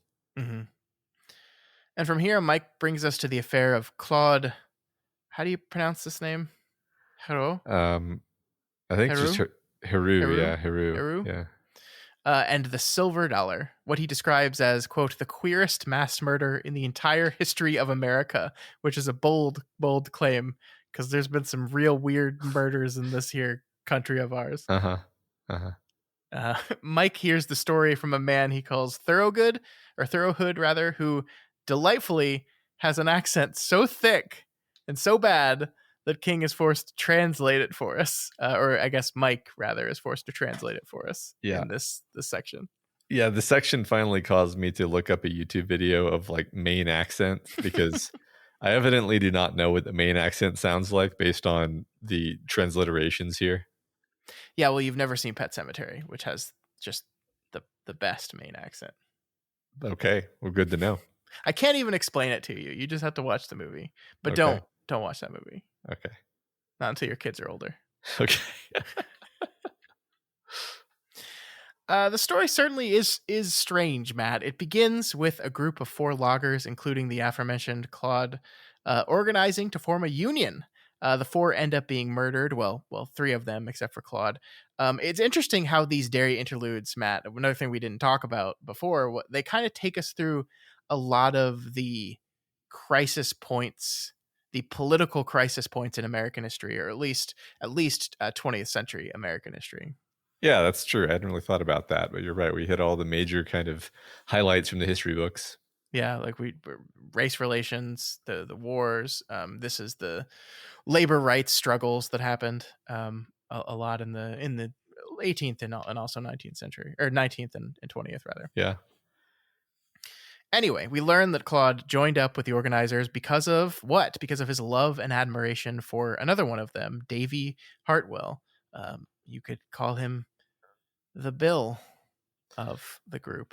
And this is where I think start to get interesting to me here, Matt. So I'll read this and we can talk about it a little bit. Hero followed Hartwell into the organizing business the way he would have followed him if he had decided to go for a shipbuilder up in Brewer or down in Bath, or building the 7 trestles over in Vermont, or trying to bring back the Pony Express out west, for that matter. Hero was sly and he was mean, and I suppose that in a novel that would preclude any good qualities at all. But sometimes, when a man has spent his life being distrusted and distrustful, being a loner, or a loser, both by choice and by reason of society's opinions of him, he can find a friend or a lover and simply live for that person the way a dog lives for its master. That's the way it appeared to have been between Hero and Hartwell. So the text is priming us here to make a connection between these 2 men and the friendship or more that they have together, and the relationship between the losers and each other, specifically Bill, right? Like being a loner, in parentheses, or a loser, capital L. That's really clear. Like the book is priming us. It wants us to begin drawing comparisons between this man and what he does to avenge the death of his friend, and our losers club. Yeah. Yeah, that's a fair point. I mean, one imagines that the intensity of the friendships formed between our losers could sort of lead to some possibly bad things happening if something were to happen to one of them, right? Yeah. Yeah, I don't know. What primed you to think that? Is it the song quote at the beginning of the chapter? You got to lose. Maybe Scott. So from here, we move over to, Claude survives the killing of his friends and then becomes a ghost man, as he's referred to, kind of wandering the woods, starting various fires out in the woods. That is until he walks into the Silver Dollar one day, orders a couple drinks, and proceeds to chop up all the men involved in his friend's killing. He just chops them all up. Yay! In Derry, such violence is not unusual, and perhaps neither is what happens next, Matt, because as the rest of the patrons of the Silver Dollar are sitting there witnessing this horrible chopping, they just go right along drinking, joking, and merrymaking as if they can't even hear the blood show going on several feet away from them. Uh-huh.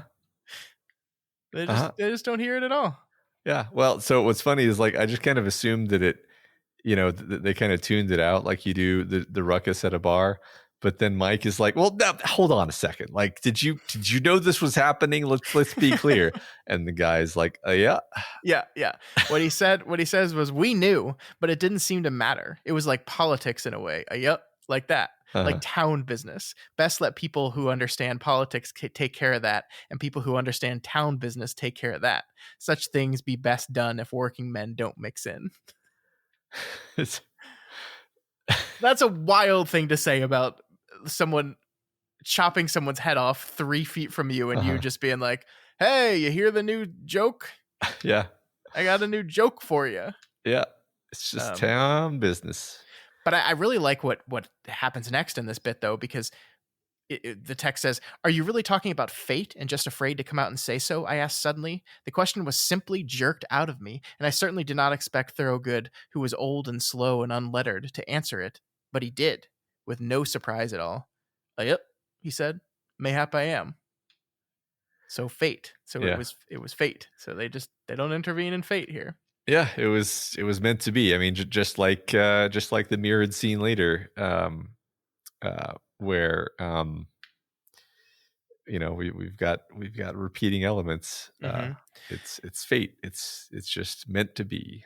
Yeah, and this is where I think things get interesting, Matt, because we see here as Hero is killing all these people. One of them escapes. He dives into the outhouse. He kind of goes down into the spot where all the shit is and climbs out and runs away. Eventually, Claude is arrested and then hung by a mob in Derry, which we are told is a lot of which is comprised of the people who just sat in the bar and did nothing when this happened. They had a change of mind, I think the book reasons.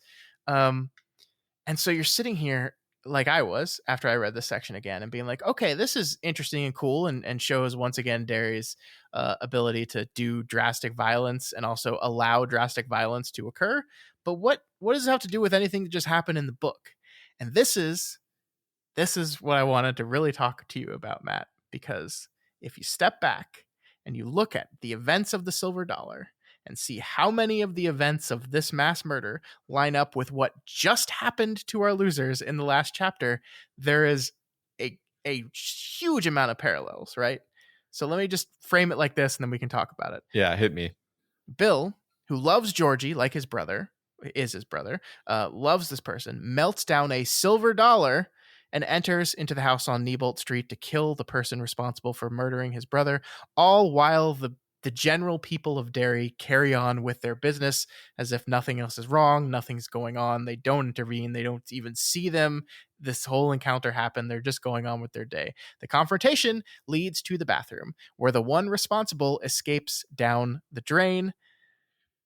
So that's a lot of parallels, right? Like there's a lot going on here. The name Silver Dollar and the Silver Dollar being the thing melted down, the fact that the people of Derry in both instances are going on, the fact that Bill, we've already connected Hero and his friends to the losers and that similarity, and then the very specific escape down via the sewers, or in that case the outhouse.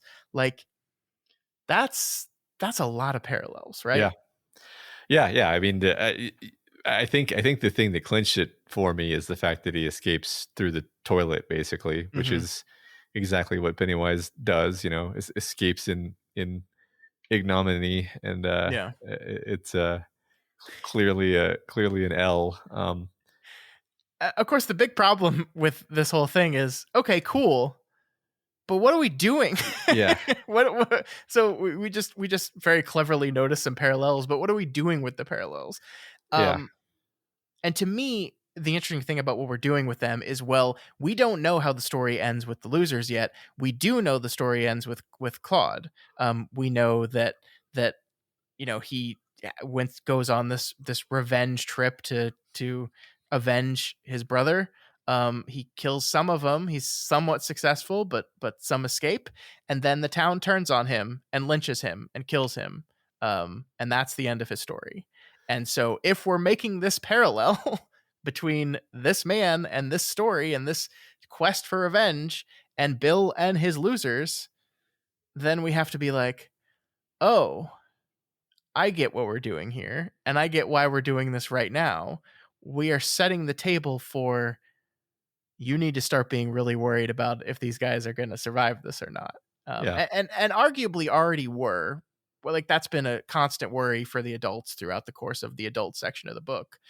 But we're making this very explicit and very immediate. Like, this is what happens in this town when you try to get revenge for wrongs committed to people you love. The town strikes back. Mhm. And the town either strikes back in the form of these random people, or it as a manifestation of the evils of the town. Yeah, because it was seemingly involved in the lynching, right? Yep, it was. Um, Yep. and I think the one of my takeaways is, like, if these are sort of patterns that repeat, then the only way to avoid the pattern is to sort of break the pattern somehow. Like don't fall into the same don't do the same thing that everybody else always does. But Mm-hmm, mm-hmm. but I don't know, like maybe I don't really see any textual evidence that that's the direction we're going to go. So yeah, it's interesting though. You're totally right that this is setting us up to worry a lot. and Yeah. and I honestly didn't see the connections immediately, but once you pointed out a couple of them, I not only did I see them, but then my, like, connection finding radar was activated, and I found, we found like 10 more sort of connections within this chapter. Um, Yeah. it's Scott. I'm still traumatized from Eclipse Arc. Okay, so we just No, only like a small percentage of people are going to get that, but I hear you. We yeah, missed, basically, in the book we covered before Kingslingers, we missed a extremely obvious and brilliant structural conceit that we're still mad about yeah. missing. Yeah, and it was pointed out to us just at the moment when it was too late for us to sound smart anymore. Yeah, exactly. Yeah. I mean, really, what did it for me, and this is like, inside baseball people, this is what I love about doing this show, is sometimes you're forced to just, like, sit back. And literally what was happening to me is I finished the previous chapter. It's an action packed chapter. There's tons of things to talk about and analyze and do all this stuff for, and I loved it and it was going great. And then I got to this chapter in the script and I was like, I don't know what to say about any of this. And you're just kind of sitting back in your chair going, like, what is this? And then Yeah, the one thing that caught my eye is when I'm looking at, the events of the silver dollar, and I was like, oh, silver dollar, that's a weird name, because that's what was melted down by Ben. Like, it's weird that these two chapters happen back to back, and then there was this place happens to be named after the thing that was used to just defeat it. And then I was like, wait a minute. And just, like, your uh-huh. brain, like, latches onto something. And the funny thing about this is, this could be 100% unintentional, right? Uh-huh. I don't think so, but it could be. And it's just your brain. Once your brain starts seeking connections, it finds them everywhere. It's the 19 of it all, right? 100% could just be that. But I find this really fascinating. This is a really fascinating angle to approach this interlude on, I think. Yeah. And again, as we've said, even if it is unintentional on the author's part, there's still some, like, algorithm in his brain that's churning in the Mm-hmm, background mm-hmm. that spat out these two chapters in sequence. And whether he put that resonance there on purpose or not, it's certainly there to be found. Yep, I think so. Yep. So the story ends, and we're back with Mike as he finishes up this diary entry. Um, he's musing on it. He's asking a lot of the same questions, Matt, that you have been asking. I think there's really channeling some Kingslingers here on Mike's diary I entry. know, Uh, I know. I love this part here. What does it really eat, for instance? I know that some of the children have been partially eaten. They show bite marks at least, but perhaps it is we who drive it to do that. Certainly, we have all been taught since earliest childhood that what the monster does when it catches you in the deep wood is eat you. That is perhaps the worst thing we can conceive. But it's really faith that monster lives on, isn't it? I am led irresistibly to this conclusion. Food may be life, but the source of power is not food, but faith. And who is more capable of a total act of faith than a child? Love this. Yeah. Love this. Yeah. It's great. I mean, it's interesting to see Mike having put all this together even before he called them, Mm-hmm. because he doesn't seem to have brought up any of these ideas explicitly yet. Mm-hmm. I mean, maybe it's going to come up later in the conversation. I guess it's interesting that he has a pretty developed like philosophy about all this stuff, and Yeah. it's like he's waiting for them to come to the point where he can explain this to them, perhaps. That was my read of Mhm. it. Yeah, that just like this is part of this whole process, and part of this whole ritual they're performing is them remembering and recalling and reasoning and getting to the bottom of it. And I think he doesn't want to push that along himself unnaturally, unless he has to. And so he's just like letting all this happen. Yeah, I think you're right. So, the other thing we talked about close to the top of the episode is the fact that King is very aware of the questions that he's engendering and Mhm. sustaining in the readers' minds. And, he has been talking about these ideas of faith and power and so forth throughout the story.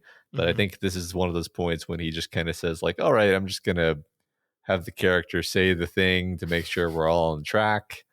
Cause yeah, and I've really come around toward liking this style of storytelling, because I think for whatever reason, I think it's because I was so influenced by George R. R. Martin when I was like in my teens and college aged. And George R. R. Martin loves to like bury what he's actually saying and never just like let you know. And Yeah. he'll zig instead of zag, or go some third direction that you couldn't have possibly predicted just because it's like shocking. And Mhm. King never does that, right? King's always like, "Yep, we're going to do this," and then we do that. Yeah. And it's a totally different sensibility of storytelling, and it's just it always kind of delights me, just because my like the way I kind of originally thought stories were supposed to work was all based around like, oh, well, you want to build up expectations, but then you want to subvert the expectations. And King's, Yeah.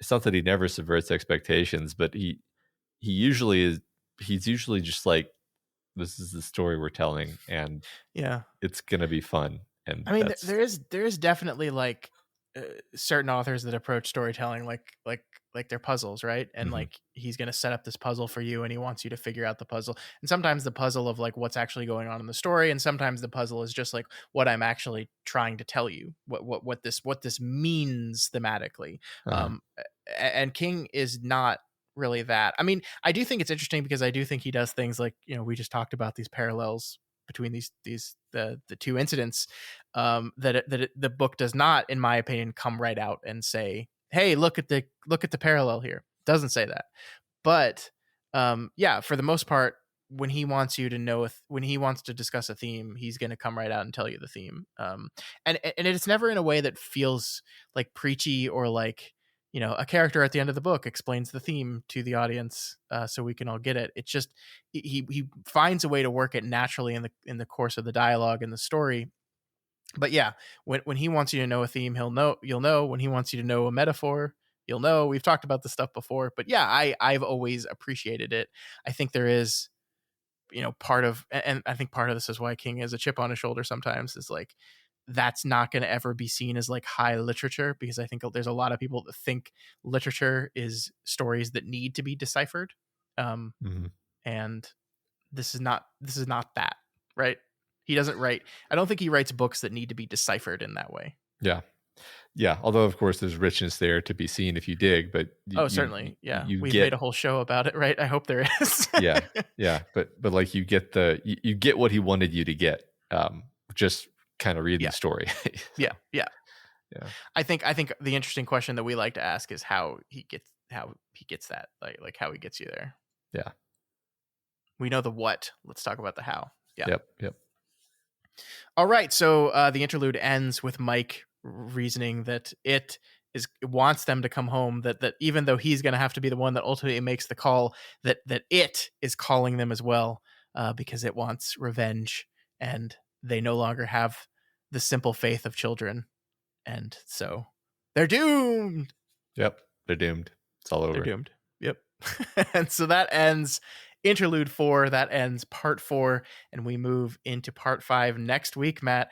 Part 5, by the way, titled, maybe this will surprise you, maybe it won't, The Ritual of Chud. I mean, I did see that at the end, but yeah, it's that's going to be the climax, and then the story will be over. Sure. No? Yeah. Okay. Sure. Good. Sure. Good. All right, so that is it. As we said, next week we will have our last episode before we go on a quick 2-week hiatus. We're going to be reading the entirety of chapter 19 next week. I say that like that because it's a long one. This is actually the most pages we're going to cover in a single week, and it's one chapter because this is a doozy, Matt. I can basically promise you're going to be really pissed off that you have to stop reading. Good. Thanks.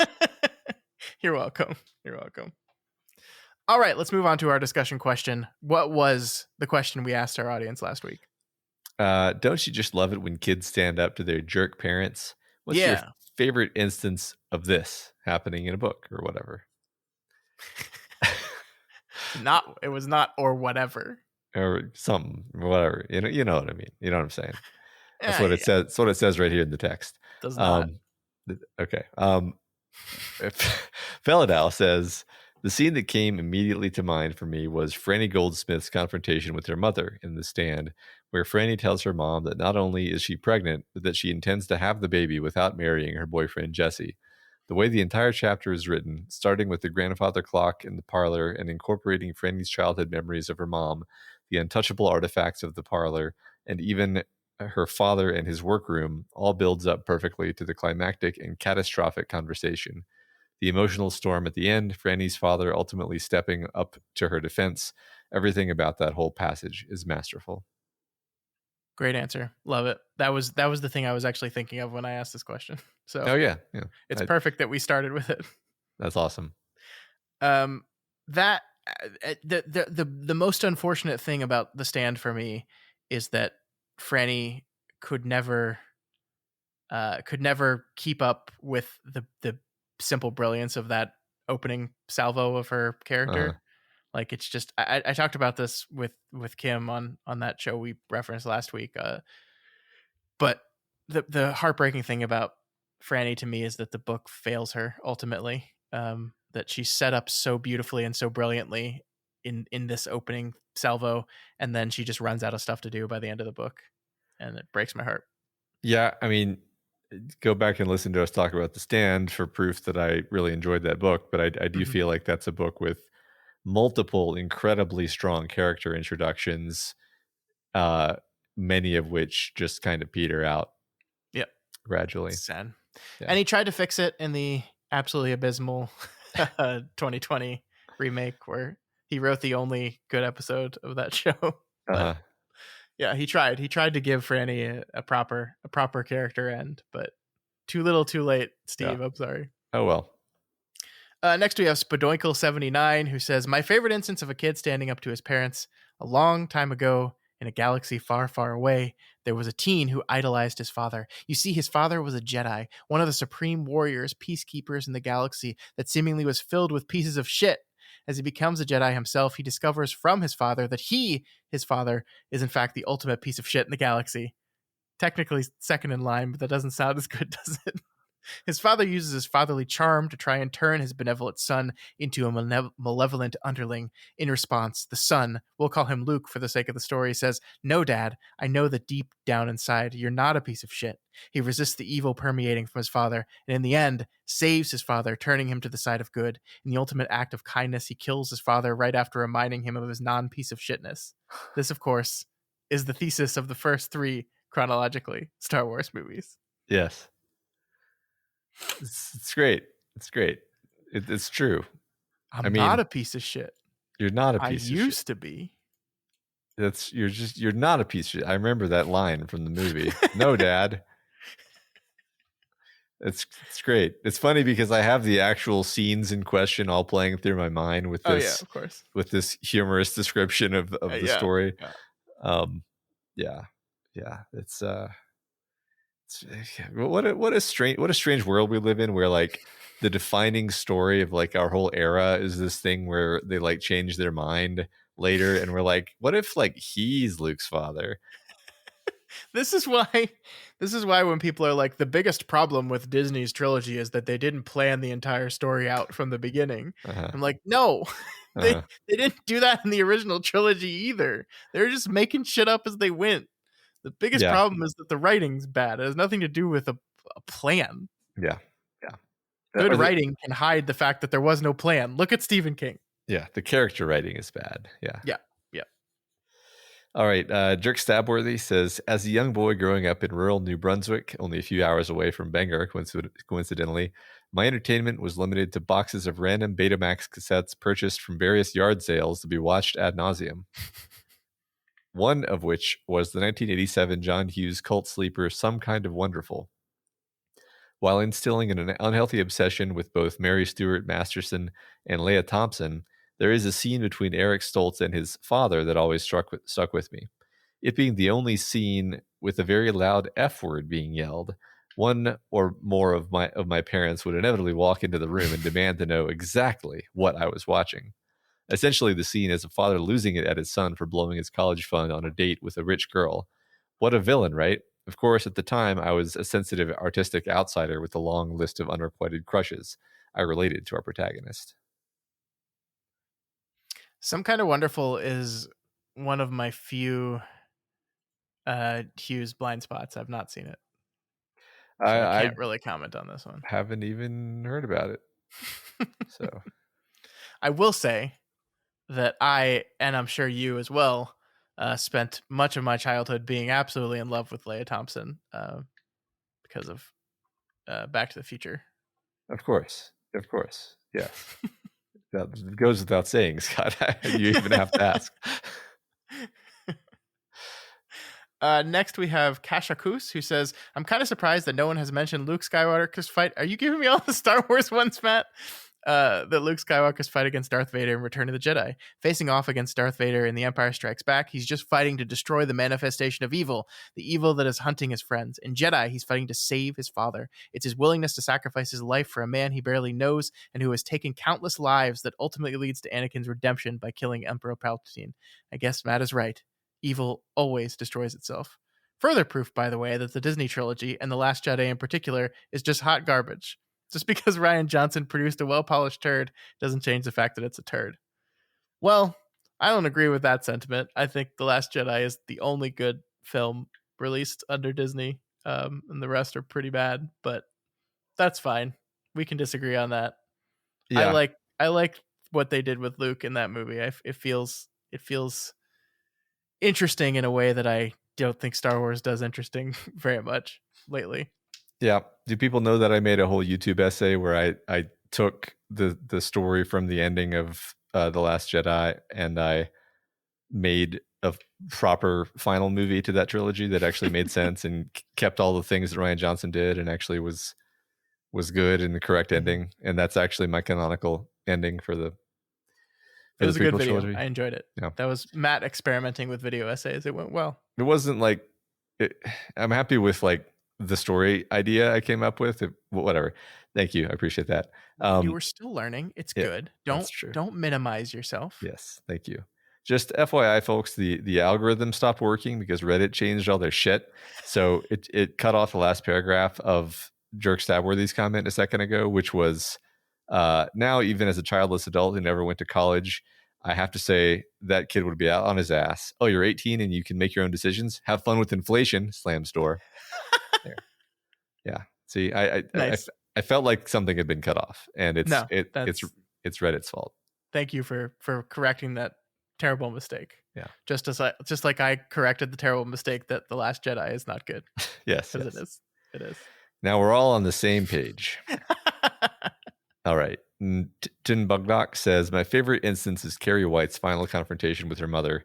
In all fairness, Carrie's mom is well beyond what could be considered as simply a jerk parent. The final confrontation is heartbreaking, or maybe more appropriately, heart-stopping. It doesn't end well for anyone, and the tragedy of the whole thing gives the story great sticking power in my mind. I think whether the book or 76 movie version is better is a matter of taste, but my preference is for the book. Less drama, but more sadness. Hard to end on a downer, so I guess I need to watch Kevin McAllister confront his jerk parents for a bit of a pick-me-up. Yeah, that's a good scene too. That's a great answer. I think that's a really interesting question. Is the book or the 76 movie better? I love them both, but for very different reasons. Yeah, right. I mean, they feel totally different. There's more poignancy to the book ending, certainly. Yeah, no, I agree with that for sure. The De Palma's movie ending it hits you. It's scary and sudden and wonderful, but yeah, I think the book is more profound in that regard. Yep. All right, last but not least, we have Burning Beard 138 who says, how about Children of the Corn? Those kids totally stood up to their jerk parents for making them go to church on Sundays by murdering all of them and worshiping a corn god instead. Hell yeah. That'll show them. And as bad as the original movie adaptation can be, the scene in the diner at the beginning shook me when I was a kid, changed milkshakes for me forever. Yeah, we watched that movie for Other Levels of the Tower and didn't like it. Obviously liked it 1,000 billion times better than the 2023 version of that same story. But yeah, the movie was just okay. That's true. It was not great. It was not great. But that is it, right? That was all of them? Yep, that was all of them. That was all of them. Although I'm now realizing that my algorithm screwed up really badly and didn't include some stuff, but it's too late. Forward, don't look backward. Also, there's only 6 here. I thought the algorithm pulled 10. I feel like the algorithm's failing us. The algorithm failed pretty badly, but again, it's Reddit's fault for changing. The algorithm only works if Reddit doesn't change everything about how they format their page every single fucking week. So here we are. Completely fine with us just perpetually blaming Reddit for any problems we have with discussion questions. The point is, even if we didn't read your answer, we enjoyed it. I read it. I always try to read everything that's on the Reddit because I don't trust that sneaky algorithm. But thank you for sending those in, and got some great answers here. Yes. Thanks, everybody. Yeah. All right, Matt, what is our question for next week? What was your favorite moment about the power of belief? Ooh, that's a good one. That is a good one. There's a lot of examples. Yeah. Very relevant. Some of them are from King. True. You don't have to pick those, but you probably will because for some reason all you guys really like Stephen King. Yeah, that's weird. You're right. Huh. All right, folks, that's going to do it for us here this week. Next week, Kingslingers will continue with chapter 19 of Stephen King's It. We got one more week before we have to take a little break, and it's a doozy of a chapter. So make sure you read chapter 19 before next week. Yeah, remember you can reach us via email at kingslingerspod@gmail.com, on Twitter at kingslingerspod, and on Reddit, assuming they don't change everything about it again. Yeah, stupid Reddit. If you're not already subscribed to Kingslingers, we strongly recommend you do so and never miss an episode. You can find us wherever podcasts can be found, but not on Reddit because they don't have any podcasts there. They should, though. They should. Why don't they? Yeah. Yeah, and if you like Kingslingers and you want to support us, then please consider donating to our Patreon at patreon.com/doofmedia. Special thanks this week to new patrons RF Shelley, Josh M, Len, Snarkling, and Fairlax. Welcome. We hope you enjoy the cool stuff we have over there on the Patreon. Some of those names sound familiar, so they might be people. It's the beginning of the month stuff, so they might be Mhm. people re-upping. I don't know.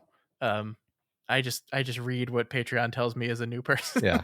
Well, welcome back anyway. Yeah, if you're back, welcome back. If you're new, welcome.